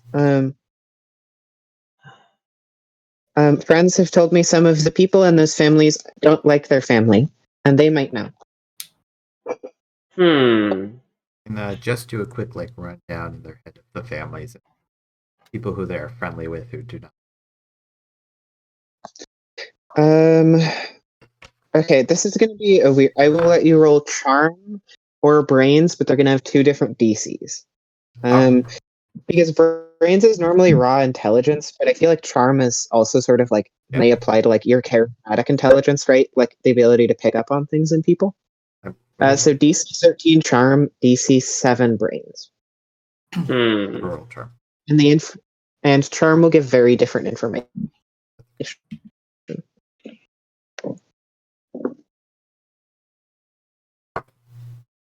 15. Okay. There's a few different people. I'll go back to the most obvious one. Jazz, you've probably talked to her because she was nearish your grade. Jess has like a golden child sister she hates. She's the reason she's like she is because she doesn't like being at home. That's always been her issue. You know, of one of the other head families, there's a older girl who doesn't live with her family anymore, but still lives in town, and she works at one of the botany shops nearby. And you know that you've heard rumors about this just from friends of friends. One of the owners of one of the local arcades, they were a kid of one of the families, but their family got kicked out of the whole thing.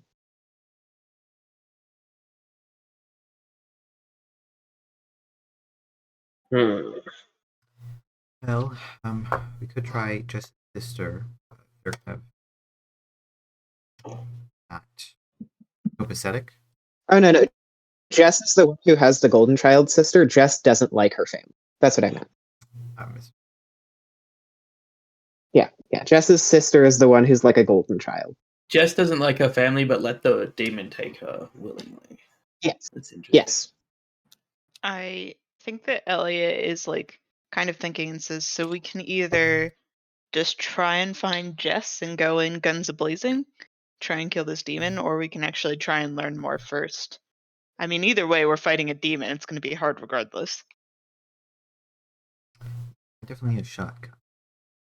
I also, so I know, do you care if I name these people? You can name them, yeah.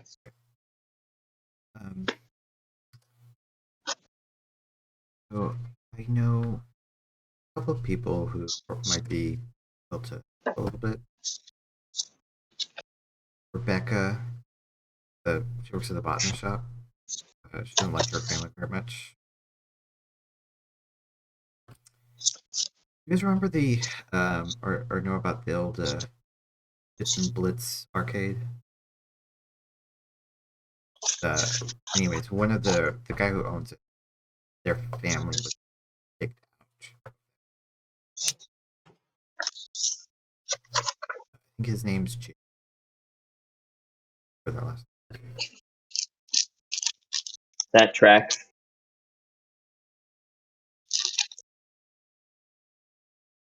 Is Algie recovered enough for us to come back in yet, Charlie? Algie is like just kind of like sitting there next to Casey, and he's not really saying anything. So he wouldn't stop, or he would like stand up with Casey if Casey stood up. He just kind of leaned against her. Yeah, Casey will do that because it's been like an appropriate amount of time, and there's not really a lot that you can say to your 10-year-old friend that's like, hey, you set someone on fire that was just a good person, and then they died saving you, and they experienced double the pain.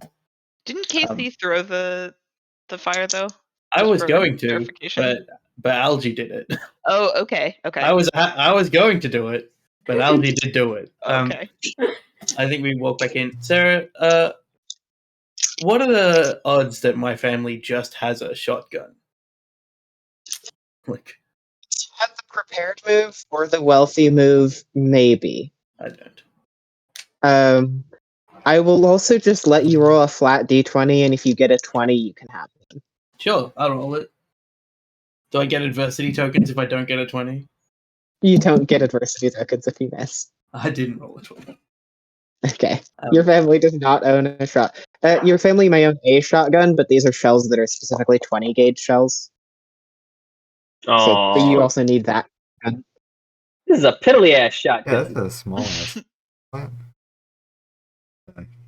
You're supposed to hunt demons with a 20 gauge.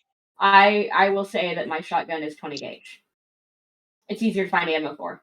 So. A lot cheaper. And because you got the kid size one. Yes, I absolutely did.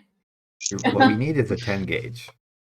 Look, we'll try shooting. I'd like to have my shoulder at the end of it. Gauge and then a 12 gauge, and we'll see how much worse one feels.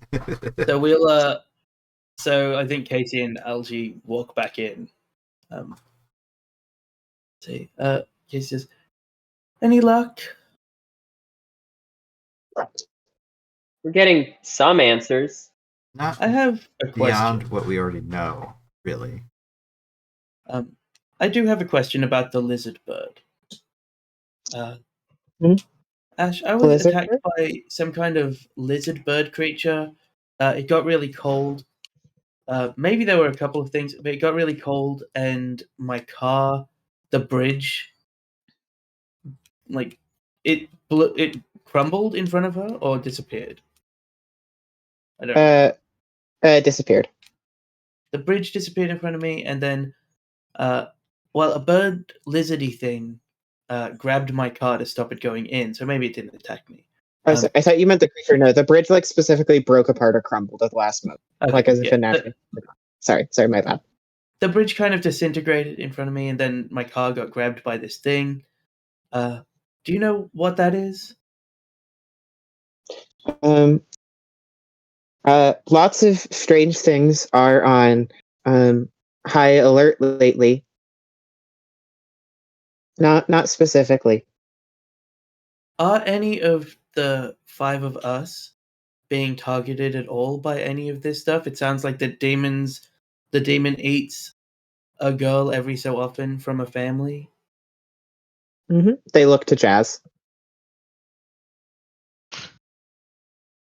Have you been making friends with rich girls lately? You were also just there and interfered. Well, rich It would have in gotten to me if you character. weren't there.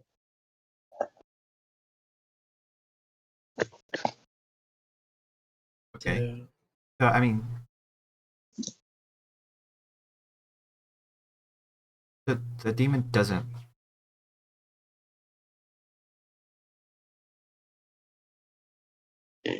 Why don't I give you guys some time to think, and we'll take the bio break here, and we'll come back at 10 after the hour so you guys can think on questions, what you've already learned, and we can continue after that.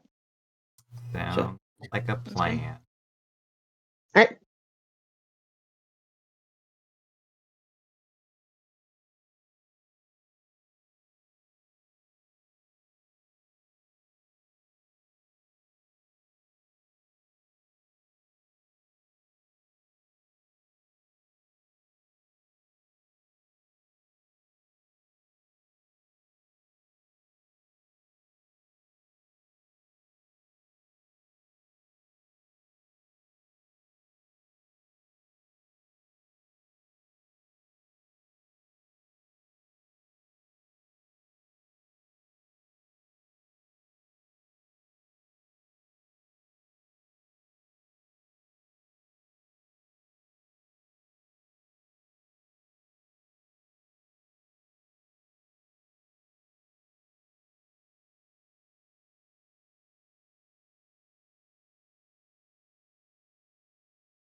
Hello, we are back.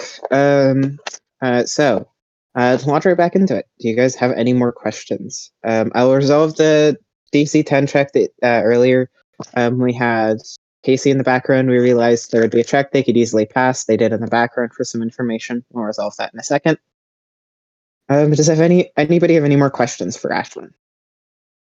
I don't think so. No. Algernon doesn't have questions, but he will linger behind to tender an apology if nobody stops him. Ashlyn doesn't exactly understand what you're apologizing for, but accepts it anyway. Algernon feels no better for this apology and goes back to Casey and is like leans against her side. Did it help?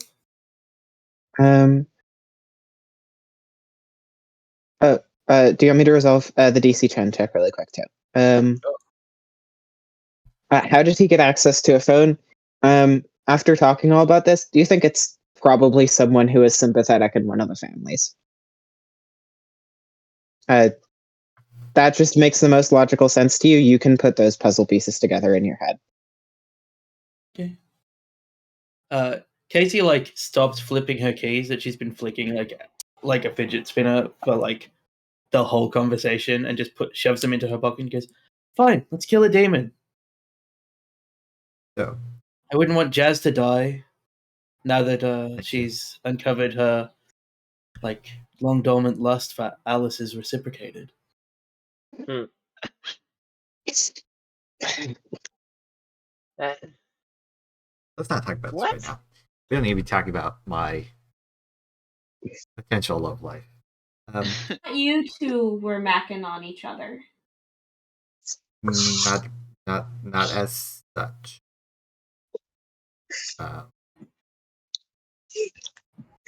I'm grabbing my thermos and I'm not pointing it at you, Algie.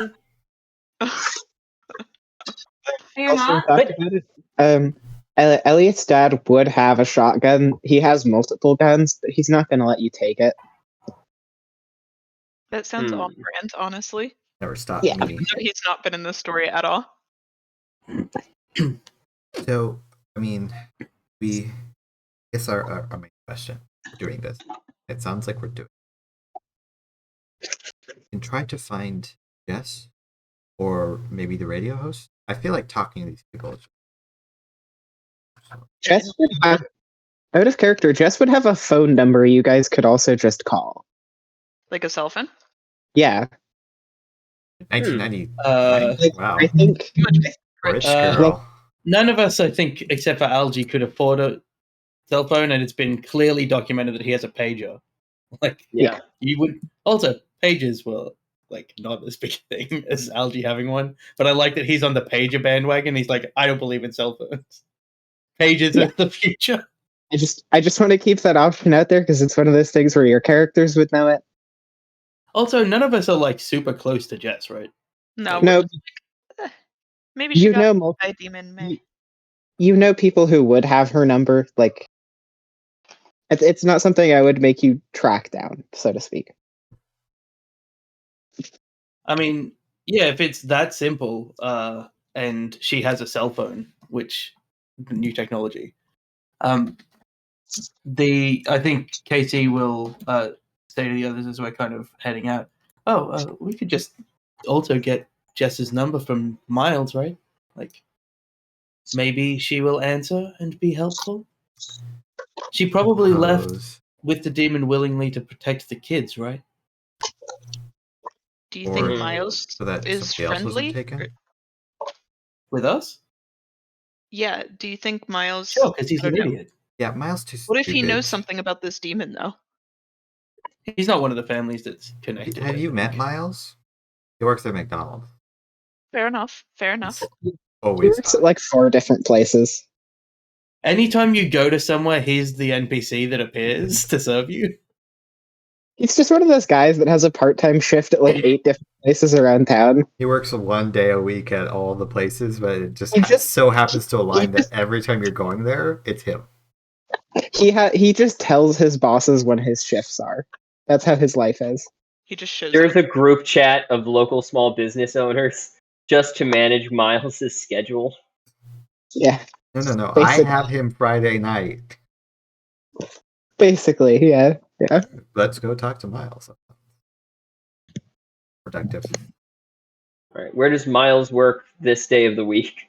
I feel like Um, we just go past and get the number, right? Like the conversation with Jess Yeah. is the important one. We don't need Yeah. to You rehash could just- Yeah, Miles that's true. being conned Yeah, by Kevin somebody in would the just like, unless you guys want to bring Miles to go help with the demon, you can just ask him for the number. I mean, I think it would be funny, but I Because feel like there's a we group can't of disdain for bother. Miles. Well, no, not disdain. He's an idiot, but that doesn't like make him not useful. Also, if maybe we can work it out after talking to Jess. Like maybe Yeah. we talk to Jess, and then if yeah, it's clear that she's in danger, we'll like get Miles. We're standing Since some of you guys have behind a cell the Pizza phone- Hut after having gotten the number. Yeah. A payphone. Okay. Who's making the call? Casey hands Jazz like just a handful of quarters. Yeah, it should be Jazz, I think. Okay. Yeah, Elliot's or status charm. Okay. The phone rings for a few seconds and then it picks up. And she says, "Who is this?"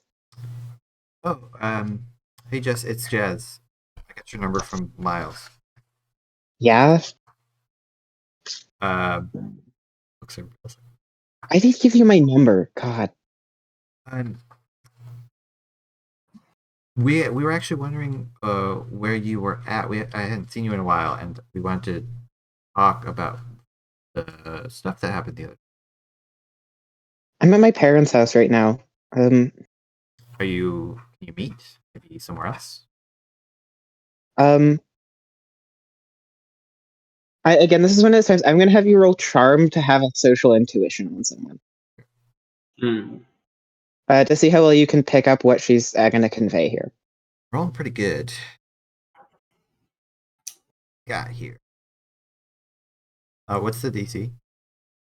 DC, I'll say you've heard about this, but it's kind of hard. DC 12. Ooh. No, I got a 4. I only have 4 adversity. Other people can give you tokens here. I have 4, so that can put you at 12. I have what does skilled at do again? I'm forgetting about these. I've skilled at fast talk. I don't know if this would apply. Skilled at. I would let it apply here actually, so that'll bring you to a 7. I got 7. What was it? What do I need again? You need 5. I'll spend 4.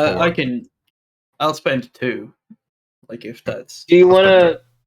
I mean, you're already pretty charming. Do you want to use the magician? Yeah, we can use a card for this.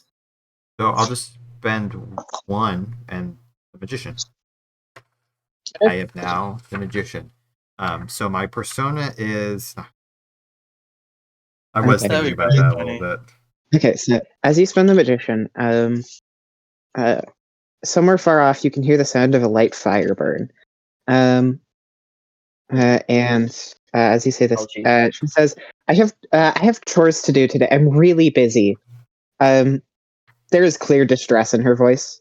But what did I hear? Fire burn? No, like it's one of those things like FX, like as you use the magician, you can like there's the sound of like a card going away in the back of your mind. Yeah. She says, I have chores to do today, and like I have shit to do around the house, okay? Why do you want to meet? And in the back of her voice, you can hear like this is her just doing her best to, as clearly as possible, convey like, I would love to. I cannot leave my location at the moment. Oh, my bad. I didn't realize Miles. Do you want to talk to my house? I mean, I've never been to your house before. Is it like cool? Yeah, no, we have entertainment. We have entertainment with us at the moment, so it'd be great. Okay, yeah. Well, stop by. You and however long it takes to get there. 15 minutes. All right. Ask if we should bring Miles. Oh, should we bring Miles? Yeah. Tell her we'll be there on a silver platter. See Okay. what she says to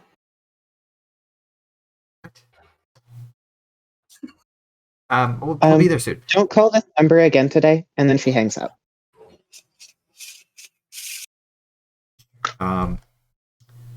So Give me my quarters back. She'll let her hand. pull the change out. You can roll me a brains DC 6. Okay. This is a jazz thing. Yes.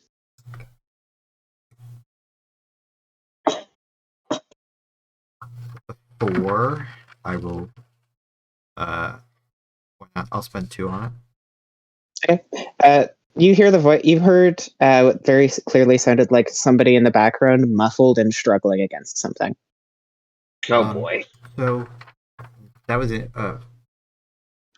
They said that they couldn't go to meet us, but it sounded like they wanted to.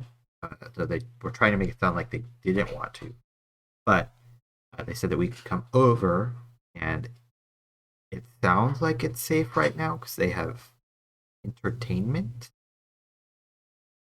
But I don't like that. I Entertainment also demonic? heard the Of entertainment. sounds of like a muffled struggle, maybe. So Mm. I feel like we should get the shotgun first. Sarah, Elliot, no. I would like to pitch something since we're driving to the street on which Casey and Elliot live. Yes. I think that the gift that a mum who doesn't connect with her daughter but is religious would give to her daughter every year is like a different crucifix. Yes. If Casey has like just a collection of 18 crucifixes of different metals, can some of them be silver? Yes. Ooh, Great. can we? Casey says, while we go to get the shotgun, I think I have some silver that might help too. Hmm. Just for that idea, take an adversity token for the creativity. I really like that. Yeah, I was like, oh man, they have no connection other than the fact that her mum's like, wear a crucifix. So, and she's got a gold one. I'm like, silver would work. Cool. All right. I think we're gonna eventually wrap crucifixes around a baseball bat for you, Elliot. That's my plan. Sounds good to me. Just nail them in there. Where's the shotgun? Does Algie get the shotgun? We need to steal it. I Oh my think. god. Hey, Yeah, I Mom, think Elliot Dad, should I be on want my fire. On frontline shotgun. fire. Does but Algie yeah, we know head the back rules to of firearm Arthur. safety? I will say, if anybody wants to, you may also make like a charm roll DC 15, so quite high. But if you might just know somebody who has a shotgun who will lend it to you. I'll give it a go. Sure. I will give I that would a shot. represent your connection. I'm not gonna roll since my shotgun connection is Elliot's dad. What if it I exploded? failed in You a would moment that shocked literally nobody. 3. Charlie, did you say you exploded? No, I said, but what if it exploded? Oh. Yeah, So I rolled a 12, but I have enough adversity tokens. I can get it there. Oh. This is a high roll because if you guys don't succeed, there's other options. But this is also one of those. How much are you away?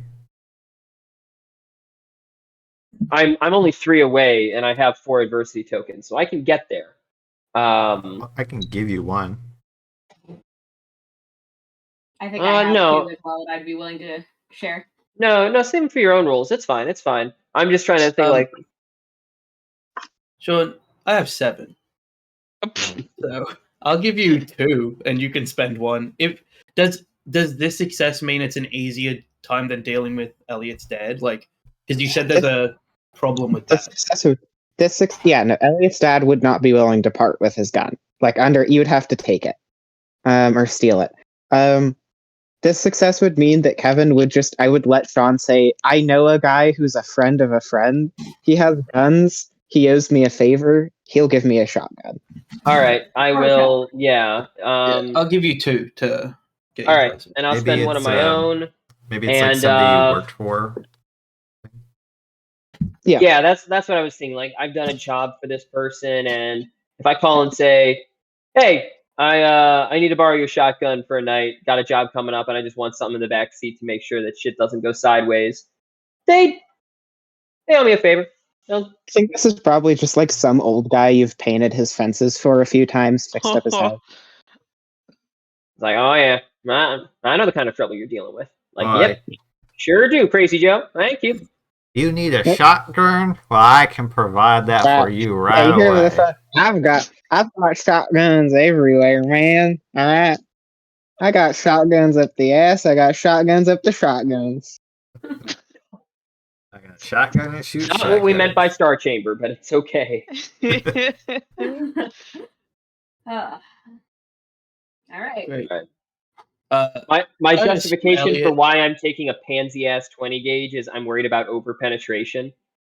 He's like, oh yeah, okay. All right, I know a lot about penetration, and you hate it when there's too much. No. All right, Elliot. I assume that you. No, actually, I like that Casey's like a sporty enough like kid that she's got like a wooden baseball bat. Like, she likes baseball enough that she played it when she was younger, and she just walks out of her house with a couple of extra crucifixes, but like 3 or 4 silver crucifixes just wrapped around this thing and tied on, and just hands it to Elliot. So I get a crucifix baseball bat? Yeah. Oh yeah. I have a I baseball feel like bat. you might. I actually have a softball bat, but it's just a normal. Yeah. Do you guys have Miles show up? Do you tell him to bring a weapon? Yeah, I think we should just tell Miles, like, full on, hey, you know that thing that happened the other day? Demons are real. You saw them. We're worried about Jess. Like, that's why we got her number. Like, He just says over the phone, "I'll bring my crowbar." he's got a steel-plated crowbar. It was a gift. Are you sure that he doesn't say like, oh yeah, I got a katana that I picked up at the mall? God, No, the 90s. Mall ninjas. He's not a mall ninja stoner. He's more like guy who works on cars stoner, right? Like, yeah. And he's like, yeah, I'll bring that, and I'll just fucking like weld some nails onto the crowbar. Casey, do you think this is specifically an anti-Christian demon? Because Oh no! And she's like wrapping the she's still wearing her gold crucifix because she is superstitious, but she's like wrapping the one of the 2 remaining crucifixes like around her hand, with the crucifix like in her palm. So if she slapped something, the silver crucifix would hit it. It's like, I don't know where to get silver. It's like she like offers the other one to whoever wants it, but not Algie for religious sensitivity reasons. Do your parents have Algernon? Do your parents have like real like silver cutlery? You go grab that. Well, not. Oh. It's the nice cutlery. No, it's not even the cutlery. It's You know, I think this is worth it. We can go, and I can go collect some stuff. But if anything happens to it, well, okay, I'll just deal with that problem as it comes. And he is specifically thinking about their candle holders. Oh yeah, that's where I thought. You can get them. Yeah. I'm He only ever thought of it because of Jack and his or the Casey and the crucifixes. The last thing Casey does before she like leaves her house is like her mum's probably there reading a different newspaper. Like her mum reads all the newspapers. They have a maid. Like, oh no, they probably don't. They're not that rich, but she's like cleaned and everything. And she like goes up and just like puts her hand on her mum's shoulder, and then fills out the insurance paperwork for her car. And like where it says like I guess I don't know how insurance works for car insurance because I don't have a car.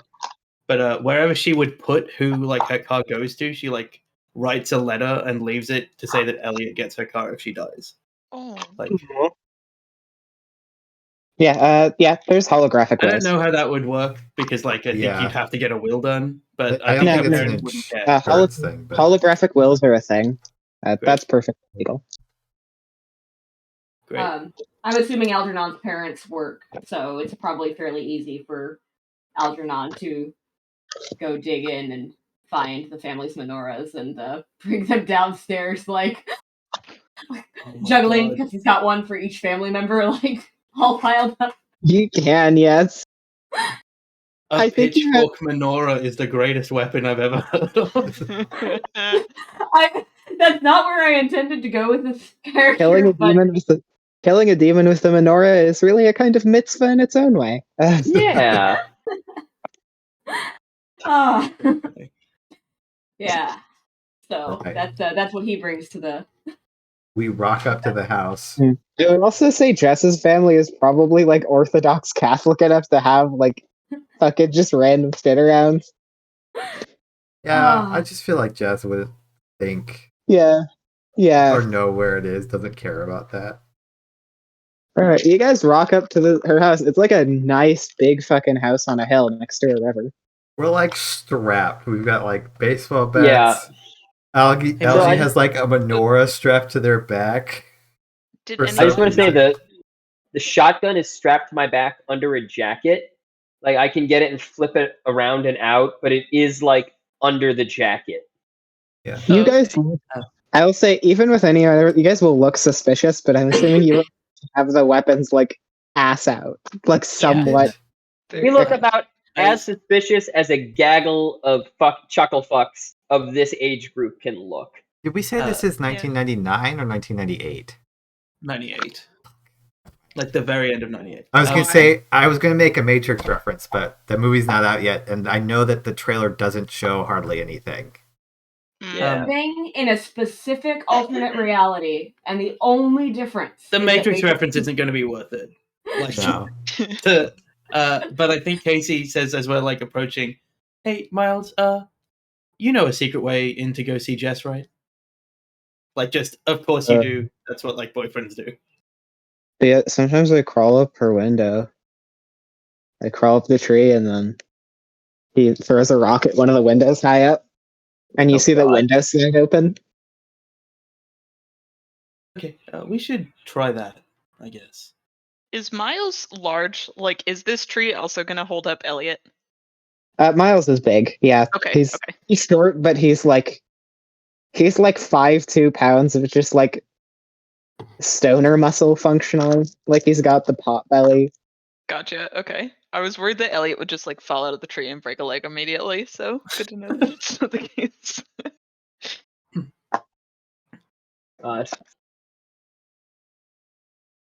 Yeah, I think Yeah. we should go the stealth route to get in and see if we can find Jess first. Okay. Yeah, good call. Who goes up first? Presumably Miles. Yeah. And Okay. then- You just see him pelt a rock at the window, and then the window opens like a minute later. Okay. I'll follow Miles. He'll crawl up the tree, and he doesn't say anything as he crawls in the window. It just seems like this is like normal for him. Probably Casey will go last and make sure that she trusted Algernon can climb trees. Mhm. But like make sure that everybody else gets up. I'll let Kevin and Elliot go for me. The first person who comes in second, you just see that Jess is like pacing around in her room, and Miles is like, "What's wrong, babe?" And she's like, "Everything's normal. Everything is so normal." Oh. And then Kevin walks up with his shotgun. Kevin like leans in, the shotgun like flashes a bit. Oh my god, you actually can't. Okay. Hi. Hey, Jess. Everyone else is coming up. I'm just gonna. You brought more okay. How many Wait. freaks are with you? Elliot clambers through the window. Four Yeah, more bringing Elliot- up the rear. Elliot like has trouble getting in the window because the baseball bat is like strapped to his back, so he kind of gets like stuck in the window on the way in. You see her make like the face of like This is like not a situation this woman was ever emotionally prepared for. She thought it was just gonna be Jazz and Miles. Oh, hey, Dynamic Jess. duo right there. She's like wielding the softball bat. Casey comes Okay. in last, looking the most normal, like just a normal human. I looked at There- I looked at Algernon like, wait a minute, why did we bring him? Because Um, last time, Algernon and I were the only ones that could work out that it was a demon, and when it's important, we might need his little brain. Oh Also, I shit! brought Wait, the menorah. you got his call, right? And she points to Casey. Yeah. Okay, that's good. She tosses you what you know to be your friend's phone. Great. Oh. I'll catch it, look at it, and be like, oh, a cell phone. I'm so rich now. This is mine. This is the time that Casey leaves. Got a cell phone out of it. See you later. She pockets it. So, do you guys have like a plan, or did you just like come here? Well, we've Um, got We kind of need to know a little more detail about what the fuck is going on. like, do we need Yeah. to like tap your parents too? Parents aren't home right now. No. Okay. Look. Fine. There's 2 people tied up in the basement. Okay. Don't act weird about it. Okay. Standard. This isn't my Standard. fault. I'm doing my best to have a regular day. Okay. And all of a sudden, my family has this thing where occasionally they need young virgin girls for their whole freak shit. Okay.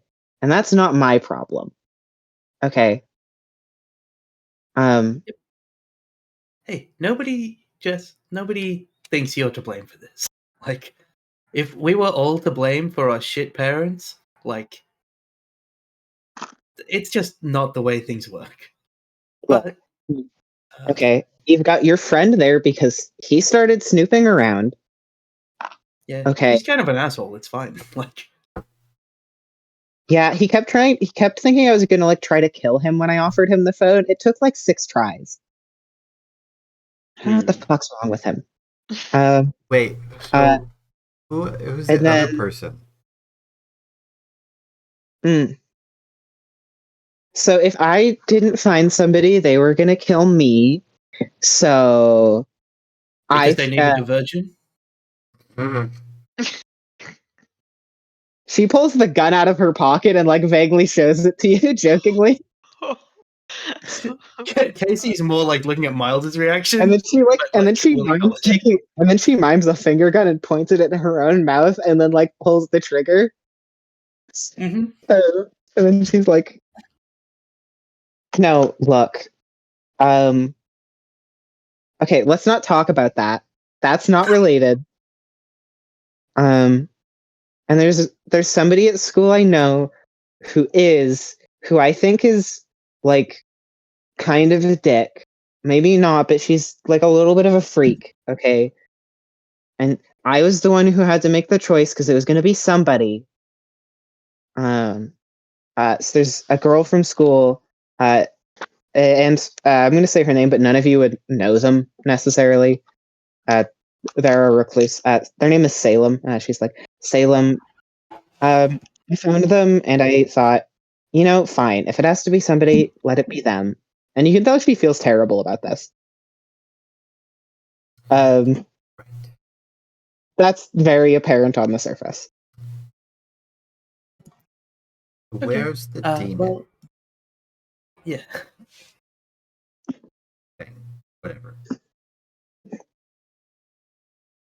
know its name? So, the demon? Yeah. It's a long story, but if we know its name, we can find it. It's like really complicated. Yeah. Yeah. She's my sister. She What? looks really disappointed about this fact. What?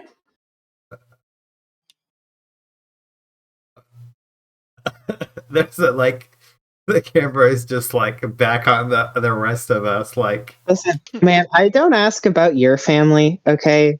But that's how it works, all right? What's her name?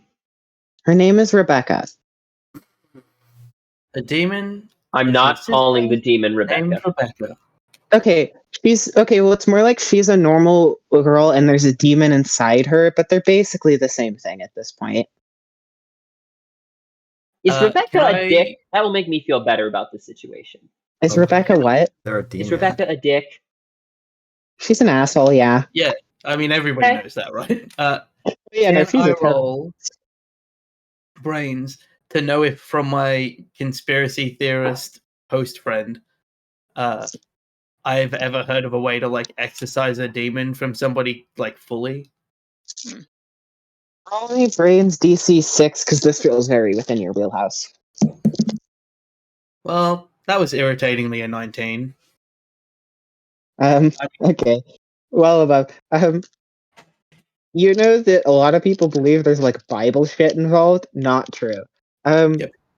If you're gonna exorcise a demon, you have to get it to the ground, take 2 silver objects, and make stigmata in the hands and feet. And then you have to take the mouth, and you have to take a silver object to the mouth and make the demon swallow it while the stigmata are in its hands and feet.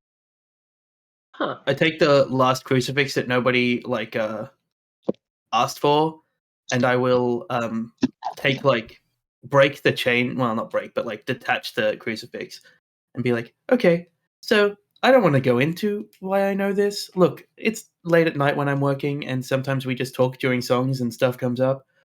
Owen said that if you can bring the demon to the ground and you stab its hands and feet with silver objects and then make it swallow silver, it will exorcise the demon. We have to Jess, That is crucify. really funny if you did that to my sister, I'm going to be honest. Okay, but would you find it less objectionable than us trying to just kill your sister? Maybe we should do this on Jess. Just saying. What? Nothing. You know I have a gun, right? Like I could just kill you and then myself right now. Okay, firstly, I don't want to Look. do anything like that to Jess. Jess has been very helpful. Like, just Yeah, like look, Aspen, Jess has fine. been trying to protect people, right? Look, fine. Yeah, if you want to do that, if you want to go through the like whole length, you can. I'm also not going to object if you just decide to kill her, though. I'm going to be honest. She's Jesus. kind of terrible, and so is the rest of my family. Should we have Jess hold one of the crucifix? Like, I'm looking over at Jess. It's like, we just give her the crucifix. Right, that way. Do you want a crucifix? Yeah. Sure, she takes one. Great. Cool. All right. Well, look. If we kill your sister, we kill your sister. If we exercise your sister, we exercise your sister. These are like at least we have options now. Okay. She's probably just downstairs. All right. Can we? Are you going to come with us, or can we borrow your gun? Roll charm. DC. I'll say this is DC 6. You guys have made a plenty good case here. 9. Are you trying to convince her to? You can say what she does here. I probably prefer. I think Casey prefers that Jess comes with us because it will be like a moment of uncertainty from the demon that we can maybe capitalize on. Okay. She's like, yeah, sure, fine. Great. Casey like rolls her shoulders in the way that like she's seen in movies, but doesn't do anything functionally to help her like relax at all. Says, all right, let's go. And she puts on her headphones and like her tape's been playing this whole time, and she just like clicks to the next song.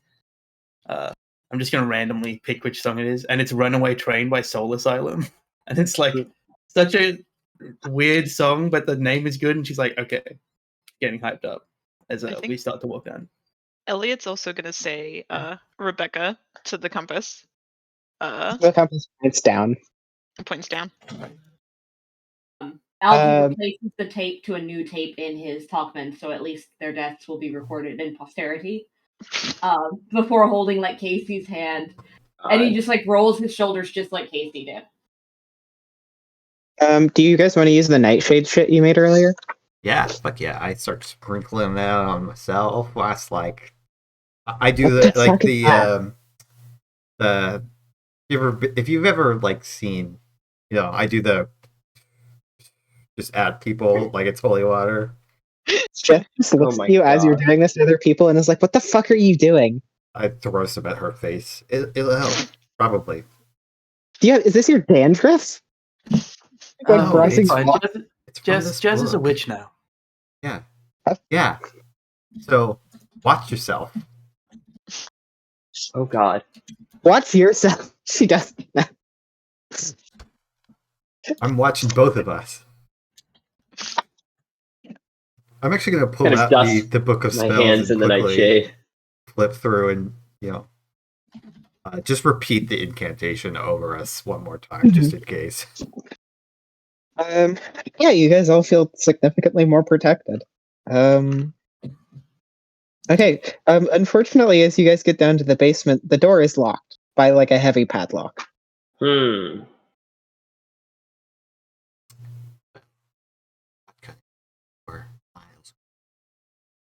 Unless are they hinges? I look at Algernon and pick locks. What do you think I am? It's like a Boy Scouty thing, right? No? I've picked locks like in my house. I can try. And she like pulls out a bobby pin out of her hair.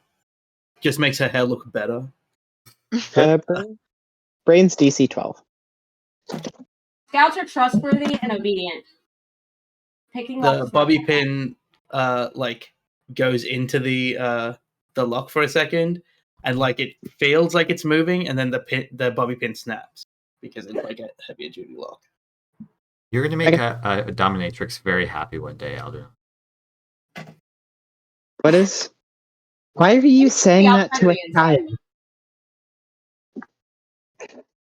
That's a good question. Algernon's just one of the guys now, I guess. Jess doesn't like if you question how she deals with children. I have trouble thinking of people as like, children. Casey stands up and is like, I can't open this. You sound a lot like a Catholic priest right now. Algernon is paying attention to none of this. He's looking for the hinges of the door to see if they're on the outside. You're just trying to pop the hinges off? No, he's going to turn to Miles, who has a crowbar, to pull the pins out. Yeah, sure, man. Okay. It'll be slightly louder than picking it, but he'll try. Not as loud as shooting it. That's the important thing. I'll just roll his fight here, because Brawn makes the most sense. Can Algie lower the DC for that by, showing him the proper way to provide leverage without, making a ton of noise or having to work against the door? I'll make it a 6 to a 4. He's fine. He rolled a 22 on a D12. Nice. Just like... He just pops both of them open like it's nothing. Man. And the door seemingly takes a second, and then you realize, the door's going to fall over now that the hinges are gone. Can Elliot try to catch the door? I mean, it's flush with the frame, and it's falling backwards. It's falling backwards. Not onto us? No, backwards. Oh, okay. Well, then never mind. Yeah, it might hit a person. That's useful. Doink. It makes an extremely loud sound as the door cracks and falls onto the concrete. Good job, team. And you see in the background just two people, and like you just see like a very short, like long black hair, glasses, kind of nerdy looking, but otherwise normal, tall, like goth girl in full makeup, like kicking against the restraints of a chair. And what is What does he look like, Jack? John Cusack. Not in the 90s, like 2000s John Cusack. You see, not like a Costco brand, I suppose, John Cusack in the corner. Yeah, that is 2000s John Cusack, so that's accurate. Like, yeah. Yeah, he looks a little bit bedraggled, but like with dark hair, and he's wearing a coat, like a big black coat, and that's mainly his defining feature. You guys don't see anything in the basement immediately as you enter. Besides these two people, there's no like have we obvious. got the compass still on? Yes. Is it pointing somewhere? Who has the compass? Elliot does. The compass is pointing forward, and it's not pointing up or down. It's pointing forward, but you don't see anything. I think Elliot's gonna say, "Be careful! The compass is pointing into this room."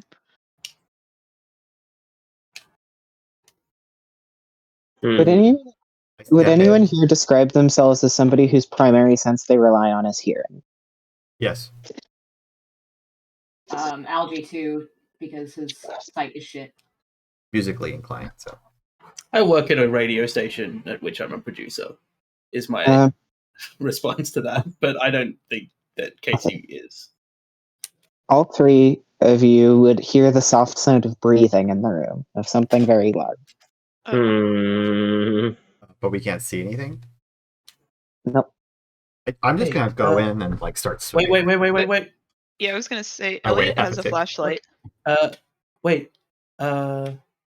Casey like looks at Elliot and looks at Kevin. Is like, what if we just put the compass on top of the shotgun, so it points to where the demon is? Paracord. Does any of you have duct tape to do that? I'm got sure paracord. Kevin or Algie surely have something. I'm prepared. I would have brought. We don't need it to stay on. We just need it to sit on there for a little bit. Paracord.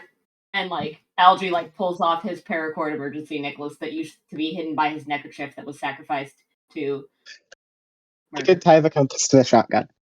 It's not dark and there's a dingy basement light. You just don't see this thing in the room. Oh, okay. So a flashlight is pointless then. Never mind. Yeah, there's a thing breathing. You should just shoot where the compass points, Kevin. And where people are not. Yeah, don't shoot people. No pressure. You hear the sound of something big take a step forward. Oh, no likey. Probably Elliot and I are like looking at each other.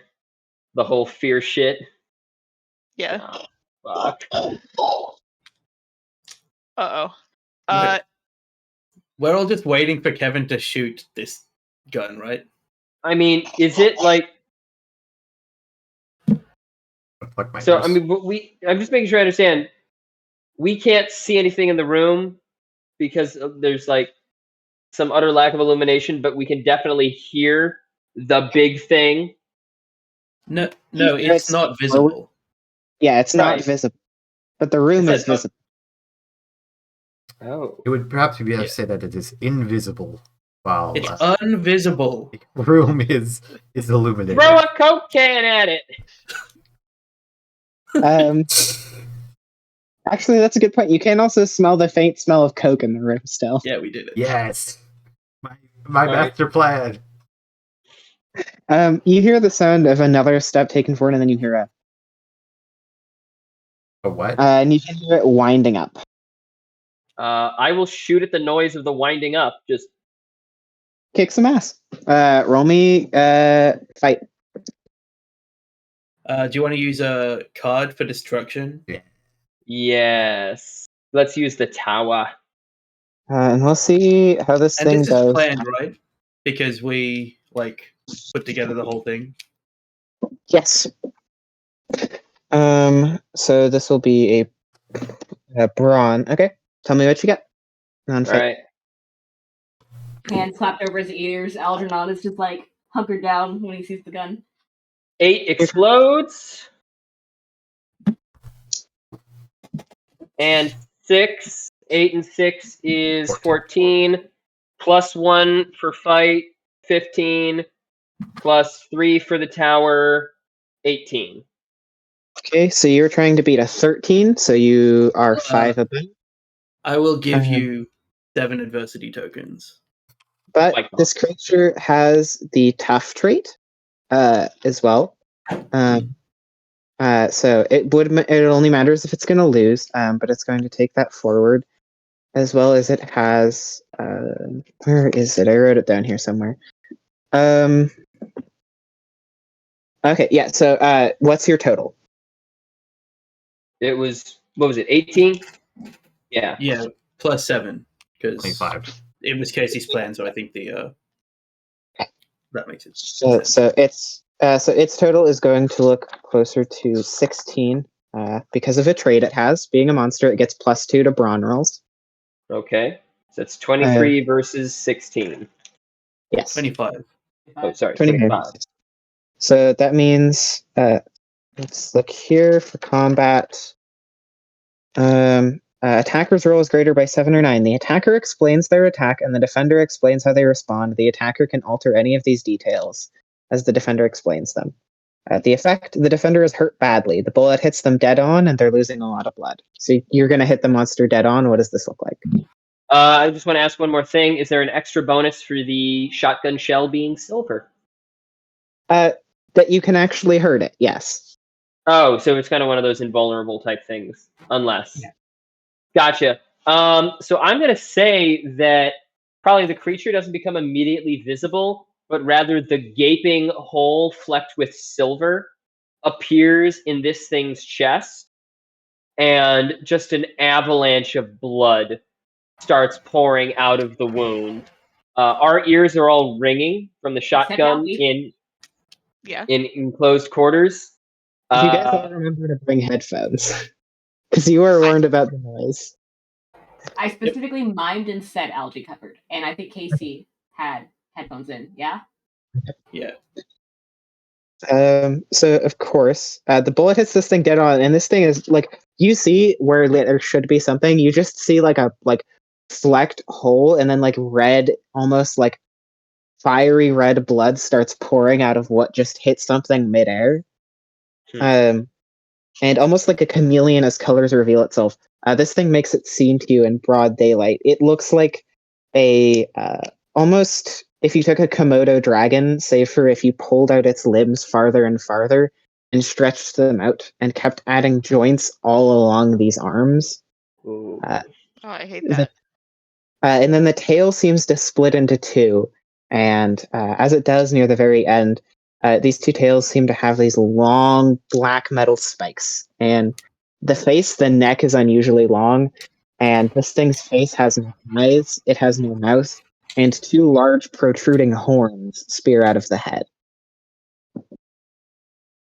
And when it does speak, as if there is a mouth suddenly forcing open, you see lips pull open from what looks to be a completely flat flesh, sort of like just to describe it as like there is nothing and then there is something, right? Like if you cut open someone's skin and made a hole, it looks as if it's a wound speaking rather than a mouth.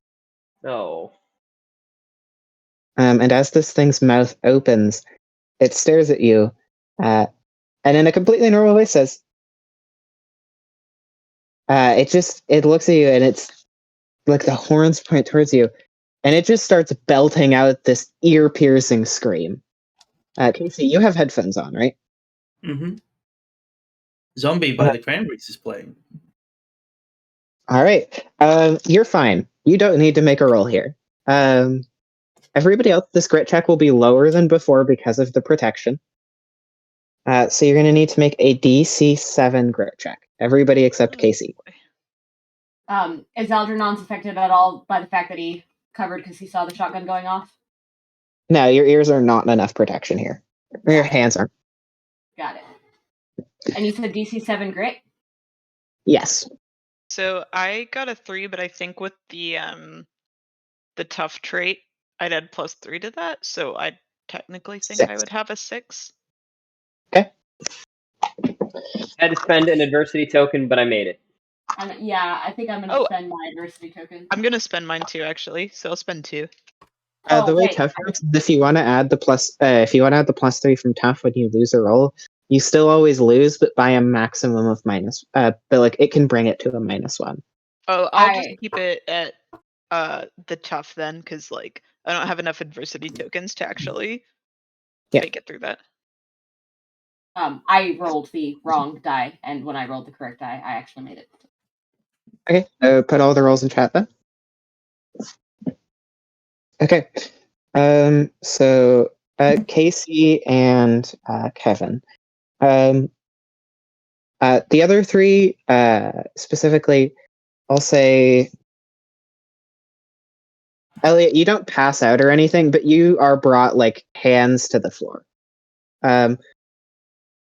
It's like somebody gut punches you directly in the middle of the stomach, and all of the air is forced out of your lungs momentarily, as you are forced immediately to try and recuperate. Gotcha. Owie. Algernon succeeds as well then. Okay.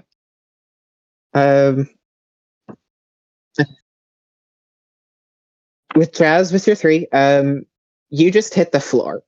You lose consciousness momentarily, and you can feel your eyes blinking, but you are completely out of it. Who here has the fear of demons? Elliot and I do. I can spend adversity tokens though to ignore them. I think I have heroic. Okay, so you're both going to have an ongoing -3 penalty while you're in the presence of this thing. Somebody else should grab the shotgun from me.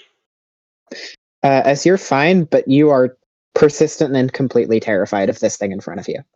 How if I spend an adversity token to ignore fears, and it says that I don't have to ask permission, but if I do that, how long does that last? Is it like for this whole fight? Just for that roll. Oh, okay, cool.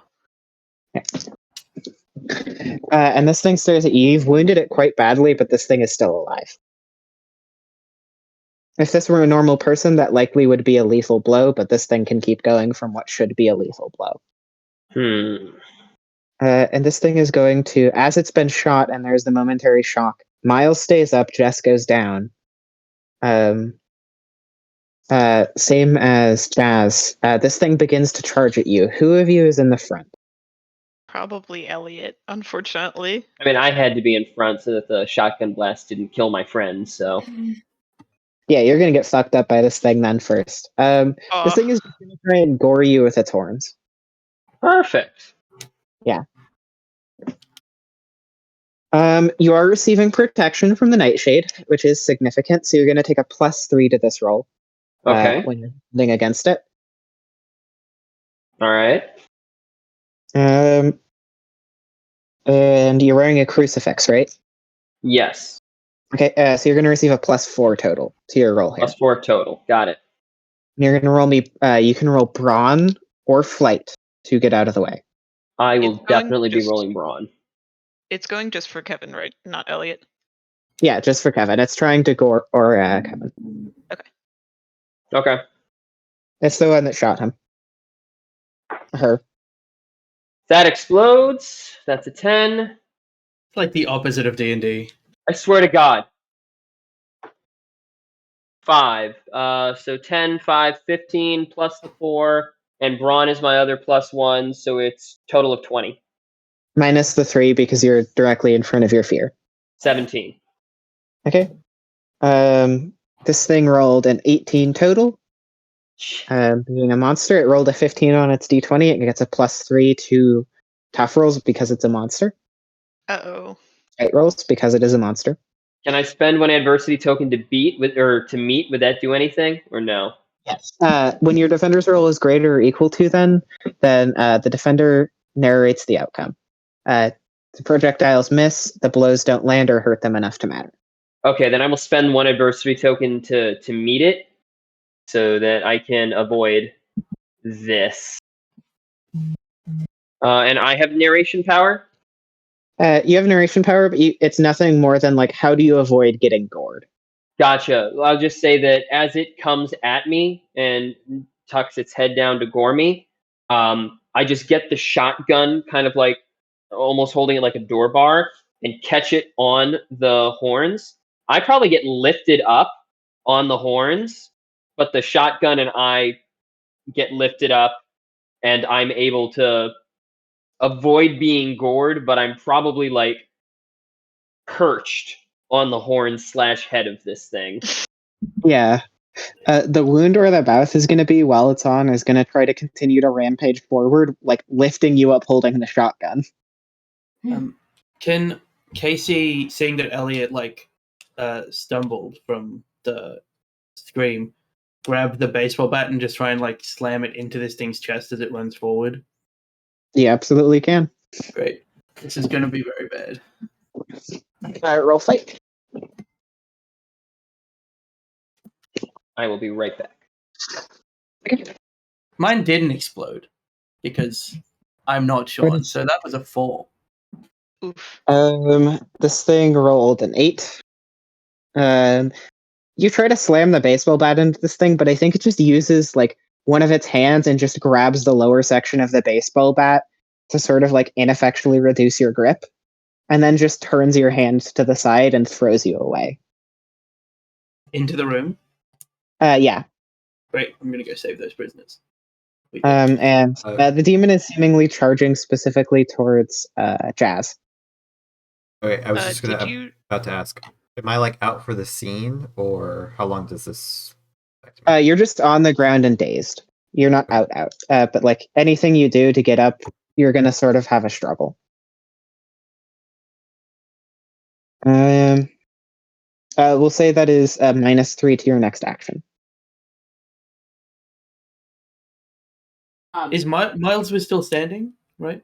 Yeah, Miles is still standing as well. Where's the demon in relation to the door that like he just knocked, or that it just knocked Casey through? It just threw Casey behind them. It's just barely gotten through the door frame and is trying to get to Jazz. Okay. Algernon is like pressed up against the wall where the door was at, because now he doesn't know where to run. And Casey just got launched into that wall. And he's just like watching Jazz. Kevin is also still with the shotgun, almost holding onto the horns like it is a ride.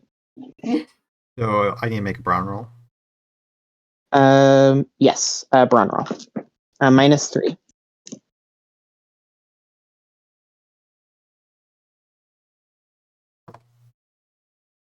Well, that's a fat 0 in total. Do you get a bonus from wearing a crucifix? Did you have one on? It's actually, I have a +1, so it would be 1 right now. What'd you get total?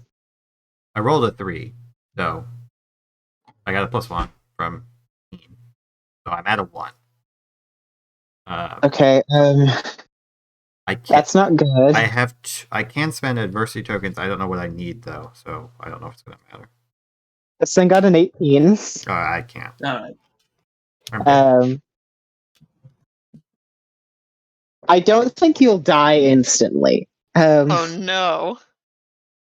But I will say, between this happens, I'll narrate what happens to you in between what everybody else does to try and stop it before it reaches you. So we'll say if nobody can kill this thing before it reaches Jazz is most certainly dead. Oh shit.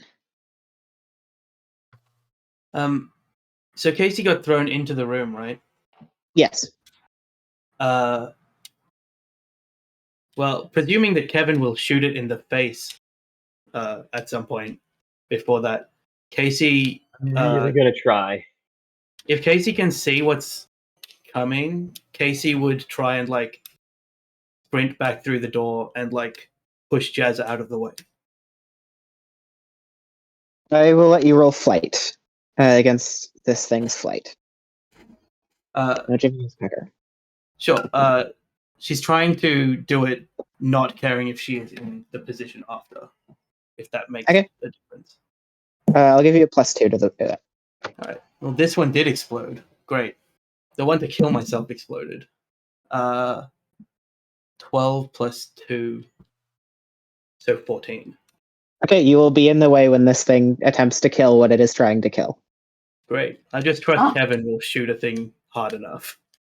Yeah. Or Miles will hit it with a crowbar that will do nothing. So you almost... Okay, so what does Elliot want to do? Yeah, I think that Elliot is I'm kind of torn between, like, Elliot has rope, and I'm like, could I try and catch it?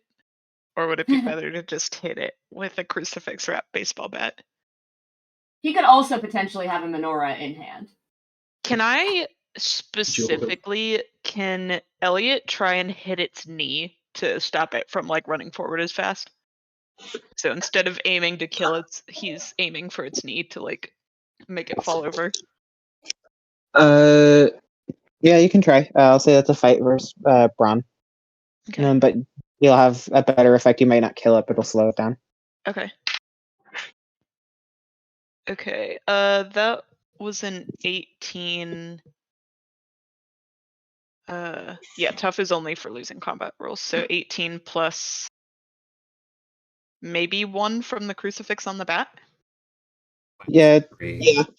Or plus Did you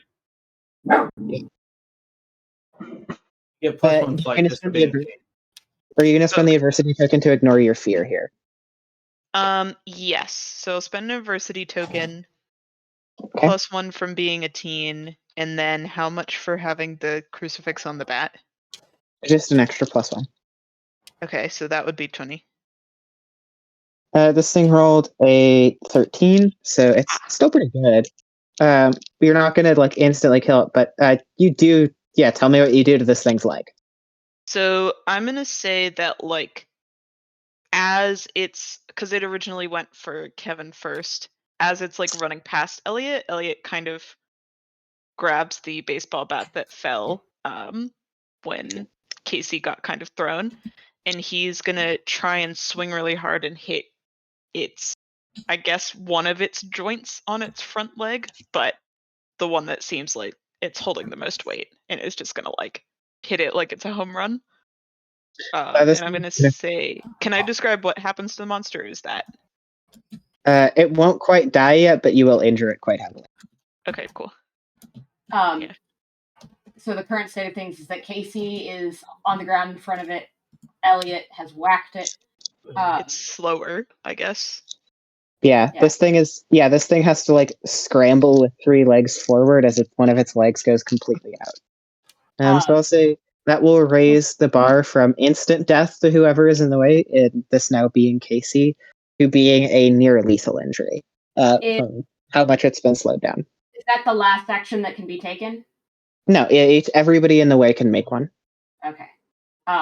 Algernon, remembering that these things are very good at hearing, reaches down to his paracorded necklace, and this is actually on his character sheet, and he starts blowing the ever-loving hell out of his shiny brass whistle.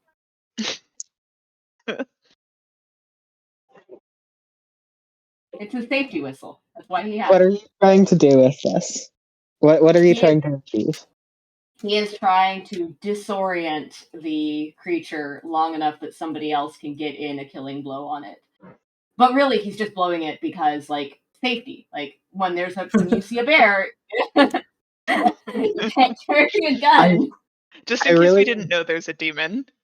I really want to give you this, but one of its traits specifically is that it ignores the harmful effects of noise. Wow. Not even distraction? Doesn't even distract it? But it specifically has, like, anything related to sound or sensory deprivation. Damn. Yeah, Algie doesn't know that, so he's just turning steadily redder as he blows his whistle harder. Yeah. Algie passes out. Jeff is just going to start firing bullets into this thing as well. Who is Jess? Jess. And we'll see. So before we are now. This thing actually rolled pretty badly on the D12 for its brawn. It's gotten it got a 3 here. Jess is just going to fire more bullets into this thing's front leg. Not super ceremonious, but enough to bring it up. So instead, this will be fairly hurt. They'll need medical attention soon to prevent it from causing permanent damage. I rolled for Miles earlier. His crowbar doesn't do anything. He hits it head on, but just not in a place that's vulnerable. And I will let Kevin do one more thing. Yeah, I'm just gonna unload the next round. I'm like up on top of the thing. I'm just aiming the shotgun down at the back of the head and trying to squeeze a round off right into the back of the fucking dome because I see it's heading for Jazz.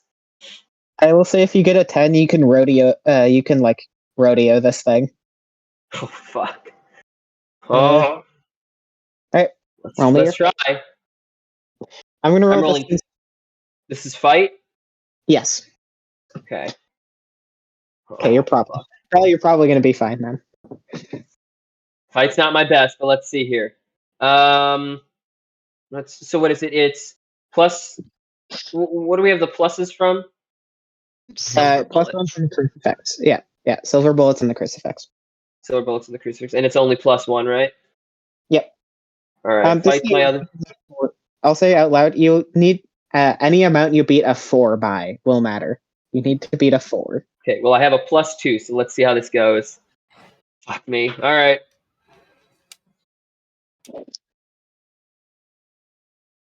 Please don't tell me that's. Hey, that's That's an 8. That's an explode again somehow. Alright. 8. I think you actually have more than just +2. Yeah, I thought silver bullets were +3. Well, Oh, they are. Yeah. Yeah. Oh, they Okay. are? All right, so that's 8 plus 6, that's 14.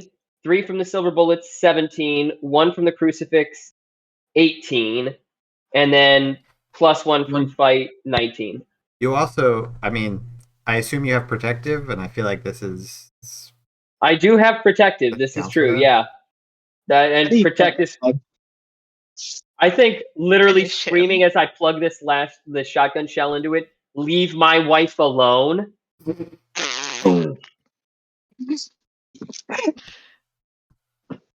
Like a part of Casey's brain that reads that and is like, that's not our relationship. Like, Yeah, Jazz is Doesn't out of the way matter. at this point. Am I gonna get alimony after this? What is this? Yeah, what does this look like? The way I like to think about it is the shotgun blast goes off right into the back of its head after I scream, leave my wife alone. And then I'm like weak enough that even a 20 gets away from me a little, 20 gauge gets away from me a little bit, but the shotgun wraps around the horns and I wind up steering the creature face first into the wall as it starts spasming and twitching. Probably throws me off as I steer it into the wall with the force of its spasms. But laying there on the ground, holding the shotgun, staring into its eyes on the ground as it just bleeds out. As it's apparent that I'm not about to be murdered, Casey had like a moment of life flashing before her eyes and realized that she went to school and then there was nothing else. She's like in this deep existential moment, but like turns. If we exercise it now, will Rebecca still be damaged, or is it like how does the symbiotic relationship between this demon and Rebecca work? You succeeded by enough on the exorcism. You think if you do it quickly enough, you might just have a passed out Rebecca. Okay. Casey like just shouts at Algernon to stop. Well, to get through the whistle first, and then says, "Algie, stab the left and right, the left hand and the left foot." And she like grabs the crucifix that was on her hand and stabs it into like the nearest foot, and then gets the little crucifix that she had broken off and goes to the mouth, and probably trusts somebody else to get the right hand. Elliot will run up and use the crucifix that was on the bat on the right hand. Algie. These are also not. Go ahead.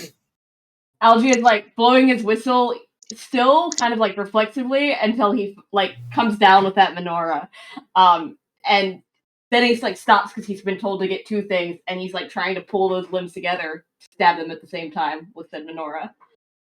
So you had 3 menorahs. He does, but he's only holding one. He's a small boy, and he's got a whistle in the other hand. The other one. I love this like very intersectional exorcism that we're doing here. Seeing that Algie only has one thing, Casey's like, just like pushes Kevin towards the foot that isn't getting done. Yeah, the demon screams like, "Oh, not Judaism and Christian." No, No, too religious people. I start doing a sutra. Yeah, and then I'll drop the crucifix, the small like single crucifix, into its mouth, and like, I guess just hope that a demon will swallow. yeah, you can close its jaw. So that's an unacceptable face to make for that sentence. The demon swallows, unsurprisingly. This demon is related to Jess, so there's no guesswork there. Awful. What the? A drive-by of Jess. This has by far been the most inappropriate stream we've ever done, just in terms of content and jokes. Children in the 90s. A second later, almost like silver speckles, closer to snow, begins to waft off this demon's skin. And as this begins to burn up, almost like an invisible fire across the skin, long blonde hair starts to form behind the shapes that used to be the demon.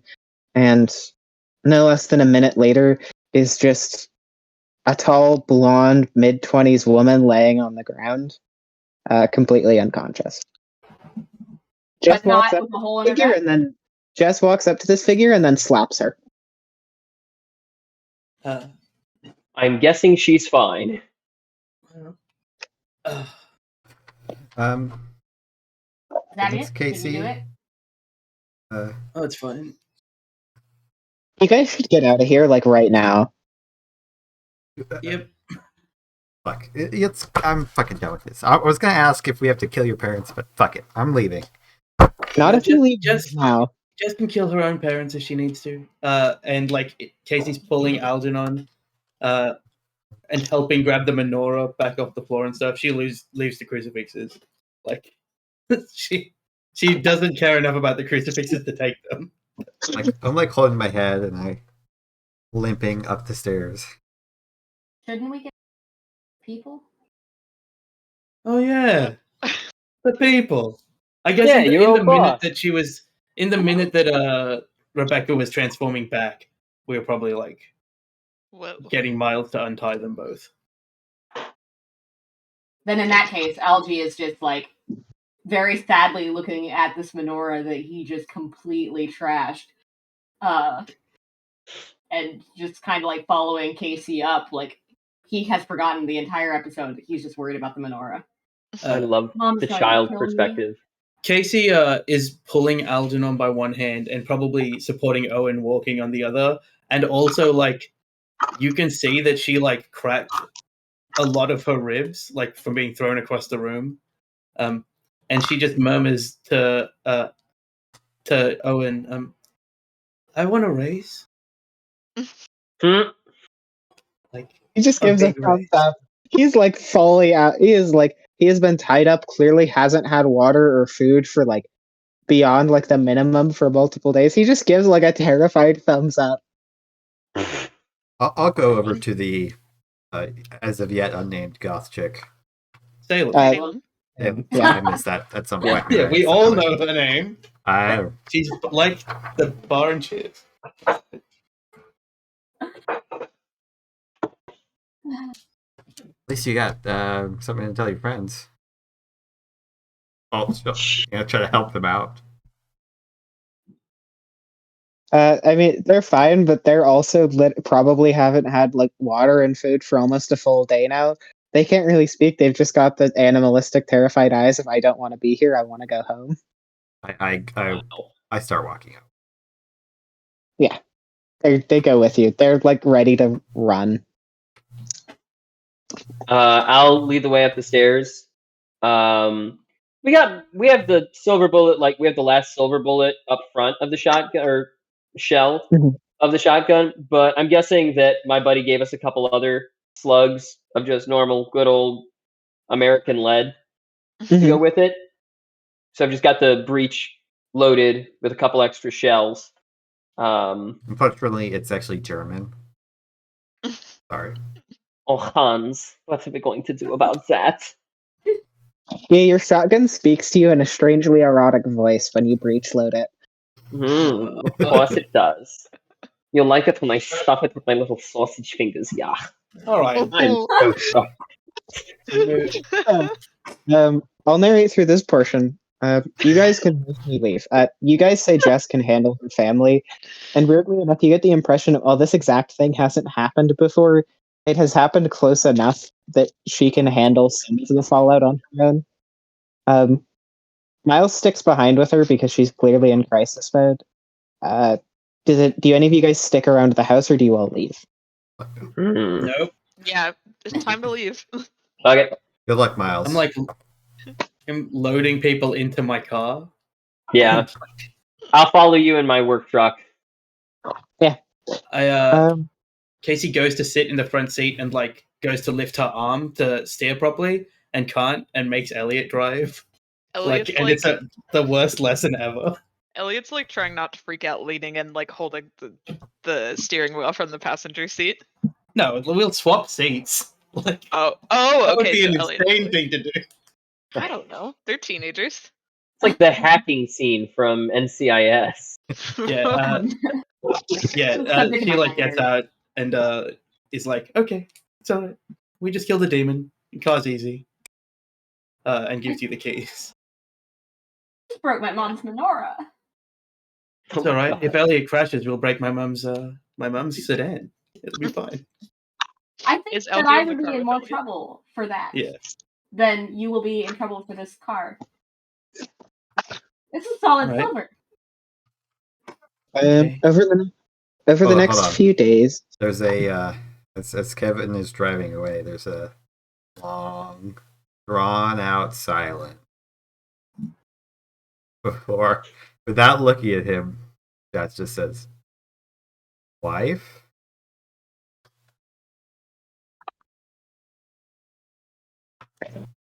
Kindergarten was rough, okay? Okay. I'm surprised you don't remember. As long as we acknowledge my lesbian. I've known you were a lesbian for years, Jazz. I didn't want it to be my sister, you know?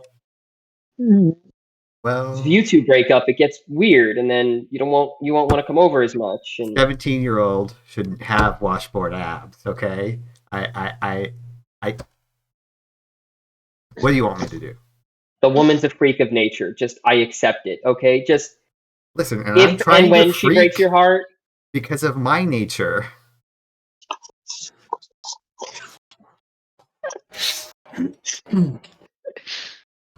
Alex has benched 350 before. Oh my god. Hold on, is Algernon in our car while we're having this moment? We established I took Algie because I think Salem is Algie again. Okay. For the next few months, I'll say, as far as significant events happen, nobody seems to track any of you down.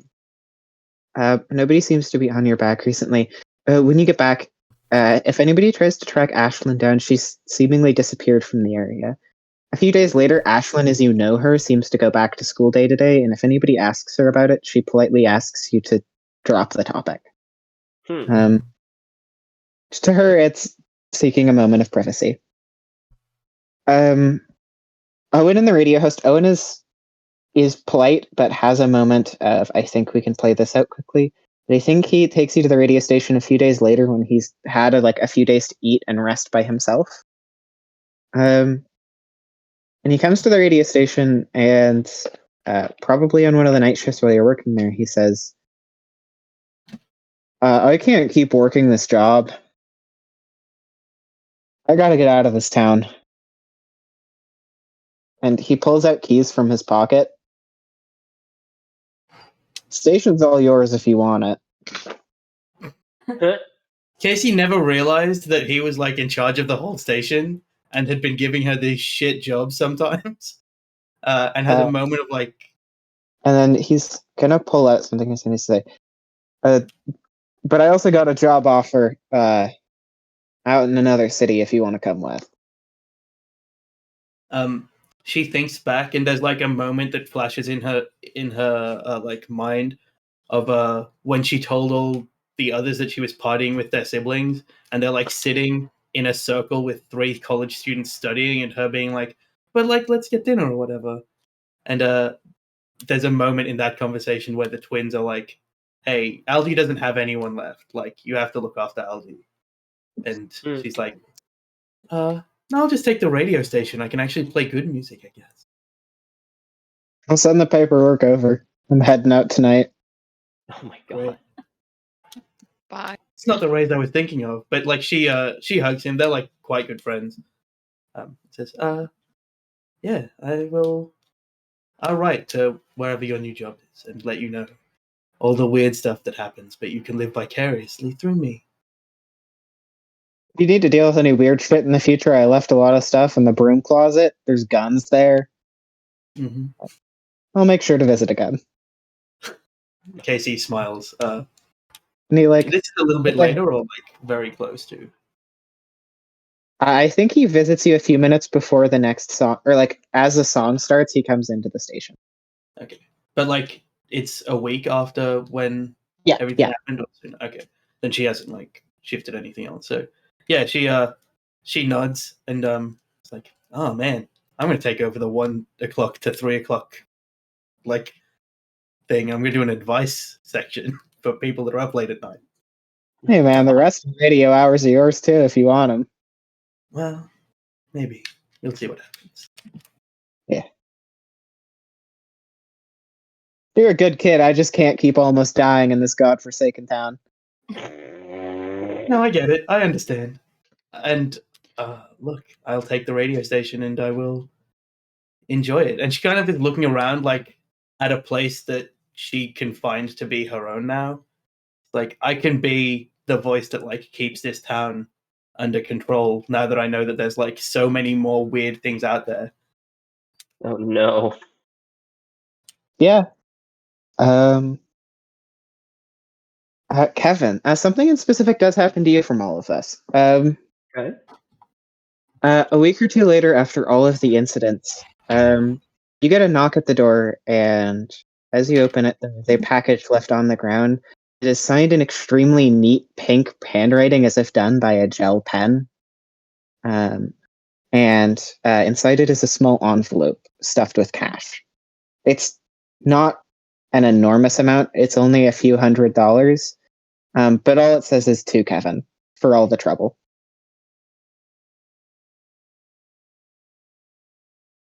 Gonna take that. Okay. Pink gel pen. Do I have an inkling? Do I? You know who it is. Yeah. You're the one who helped her put down her sister. She's being Oh polite. god. Well, that's very nice of her. Okay. Thanks, Jess. It feels like a hit payment at that point. Yeah, it Yeah. kind of does. So like, That's probably why she arranged it that way. fuck me. Um, And Kevin does have that moment of like, can I add Hitman to my odd jobs? We're not going to think about this. I go and I put half the money in the grocery jar, and the other half I'm going to keep in my room just for emergencies. Yeah. Going forward, because you never know when I'm going to need to drop $1.50 or $2 on the next installation of this bullshit. Elliot, over the next few days, you specifically, I mentioned anyone who tries to contact Ashlyn can't seem to find her. Say for the next few days in the library, Elliot, as you come back and forth, Emily at some point will invite you into one of the back rooms, and she'll say somebody wants to speak with you. Who did? Emily, the bookstore owner. Oh, okay. Yeah. So Elliot will go back with her.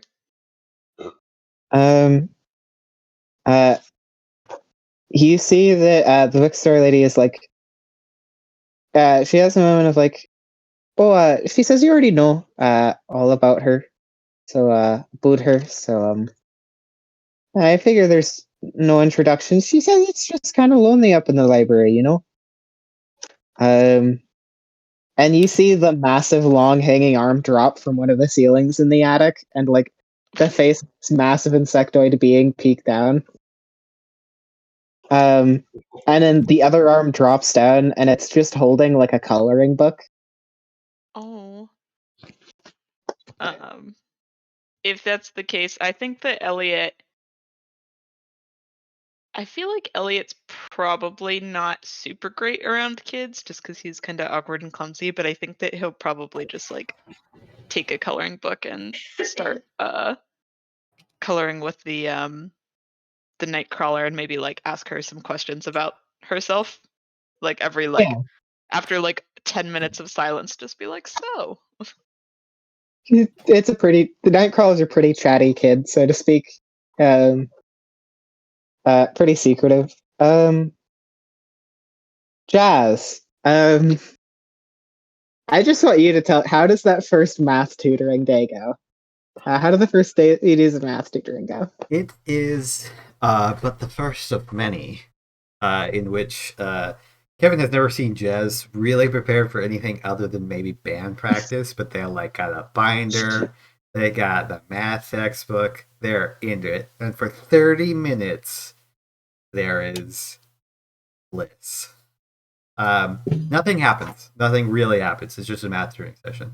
But Jazz is slowly starting to work their way into, yeah, men do suck. Yeah. We, women should just date other women. Have you ever thought about dating a woman? Kind of like, Almost sounds like a clear moment of like, I've never thought I could do that before. That's an option. That's available to me? Or the 90s. I haven't done like, I've never really kissed anybody before. And I think at the end of that, it's like not like make out, it's nothing like that. It's just like there's a kiss, and I think it's not because Kevin's sister is like, oh, let's make out. It's more like, you've never kissed anybody, like, well, I mean, I guess I'm here. It's one of those things. Yeah. I feel like she has a moment of like, well, I mean, I'm always happy to help. You're my friend. Yeah, there we go. And the next, immediately after, Jess starts to write. I feel like she sends you a letter that it's just like, you are really bad at that. You need more lessons. In a letter. Man. Jess is just like, less. And then and then it just has the next lesson time at Friday 4:30. Aww. Cute. Jazz goes home and begins to write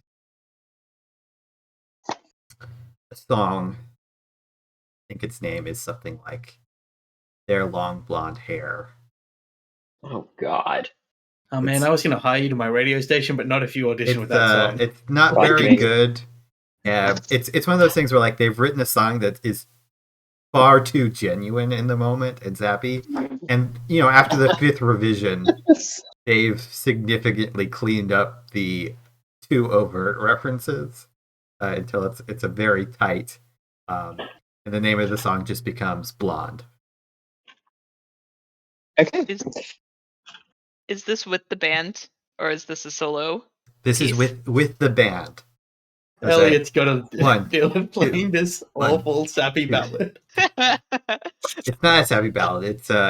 It maybe starts out a little bit as a sappy ballad, but it becomes more of a like. It's an interpretation of More Than Words by Extreme. Sorry.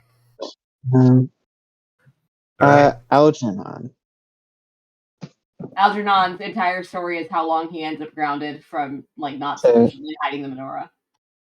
So it's a few weeks after, and your grounding is finally over. And you're out in the woods, and it's one of the later nights in the woods. And as you're sort of out there by yourself, you hear the sound of a familiar, soft singing voice. And you're nearest to a river, is all I'll ask. Anywhere else. But you can hear a familiar voice singing at the side of a river.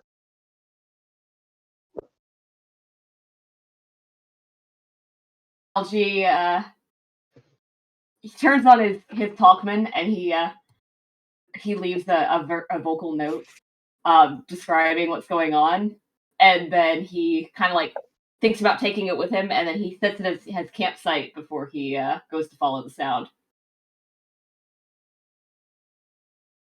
Sitting beside the river is a woman in a long white dress with soft pale skin sitting in the moonlight. Her black hair droops all the way down to the ground, and she carries a small guitar as she sings a children's tune.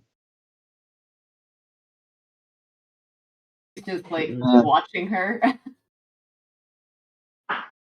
Hi?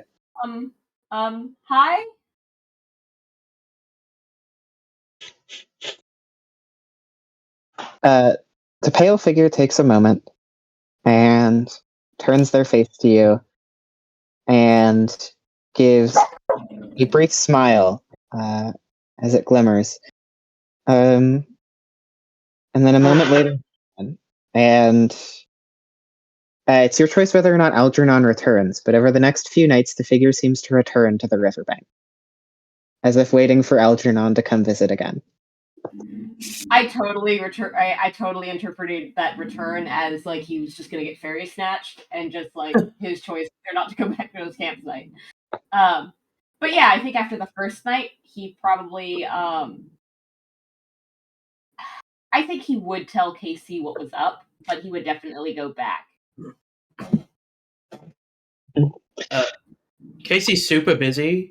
And is like, well, you know the woods better than I do, but is like, yeah, just make sure you leave your Talkman at your campsite every day, and if you don't come back, because she's picking him up from school now, it's like, if you don't come back, I'll go find your Talkman, and you like, we'll work it out from there. And yeah, Algie's like, really like glad we've gotten to this point from the terror of the past, and he's like, turning 11 soon. Maybe she knows that. Like, she knows I deserve a little more responsibility. And he just spends his evenings or late evenings with this, inscrutable, singing, perhaps not talking woman that he tries to get to teach him the guitar, because that would be cool. Everybody else can play an instrument. Yeah. I think as you come back each night, do you ever play the guitar in response? That's what he's trying to do, is he's trying to get her to teach him to play, because he doesn't have his own.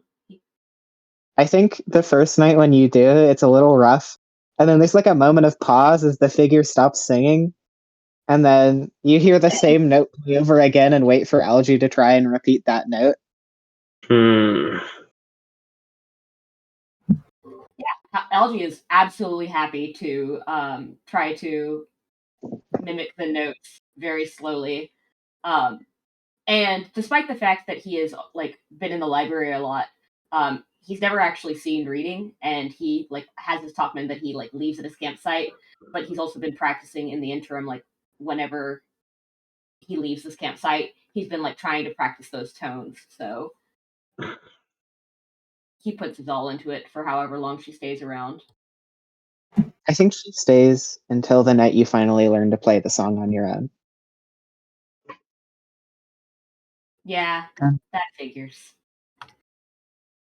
And then the next night you come back, there is where she would normally sit, the small bundle of rope and a card that resumes the hanged man. And as you pick it up, it burns away in your hand. But does the rope burn away? Nope. Yeah, Algie goes back and he adds that rope to his bag. All right. So, if we ever come back, there's a number of hooks left, but I hope everybody enjoyed that. Could I potentially pitch something that Casey does as time spreads on a little bit? Yes. I think Casey moves from the night shift, realizing she doesn't have to work that bullshit, to do like she does a combination that's mainly music and stuff in the afternoon, and then like an hour that's like more creepy stuff. And she offers Kevin, she fires the idiot that she was forced to work with, and offers Kevin like a job that works around his school, where he can just do radio maintenance stuff. Like he can be the maintenance guy for the radio station. And offers Elliot her old job of being the producer. And she tells him with a completely straight face that it's not an on-air position. You're just pushing the buttons. It'll just help you not be at home and like we can hang out. But immediately, like as soon as you've taken the job, she's like, she's the on-air talent now. She talks to you, and your like lack of poise in those moments is like part of the charm of the like whole show. She offers Jazz like the right, like the ability to be paid to write like jingles for stuff. But then the show is like an hour-long conspiracy show that's called the Stine Saga. And every day they like tell a different story from the history. And Elliot does all the research because it's something that he's good at. I like that. Does anybody else have anything else they want to do before I wrap up the final bit? No. Okay. It is a late night of the final day of December. It is a few weeks since all of this has passed, and a starfall begins to occur in the night as these things begin raining from the sky. And in the last moment, for whatever reason, people are magnetically attracted to looking out in the night sky at that night, whether it's from the radio station, taking a break, a smoke break, and just a hint of a glimmer of one that seems to be falling in orbit takes a second, and as it shimmers towards Earth, you hear what sounds to be a not too far off noise of something crashing in a field far away. And I think we will end with that. Well, we will see you all hopefully next Monday, but if not, next Tuesday as we go back to the main game. And hey, like Sarah just said, maybe once a day we will revisit Dying Falls, see what our mischievous teens are up to. Yep. We'll leave it at that. God, I hope it's financial stability. Bye, everybody. I think Casey's an adult now, legally in the game. Algie is still not a teenager. No.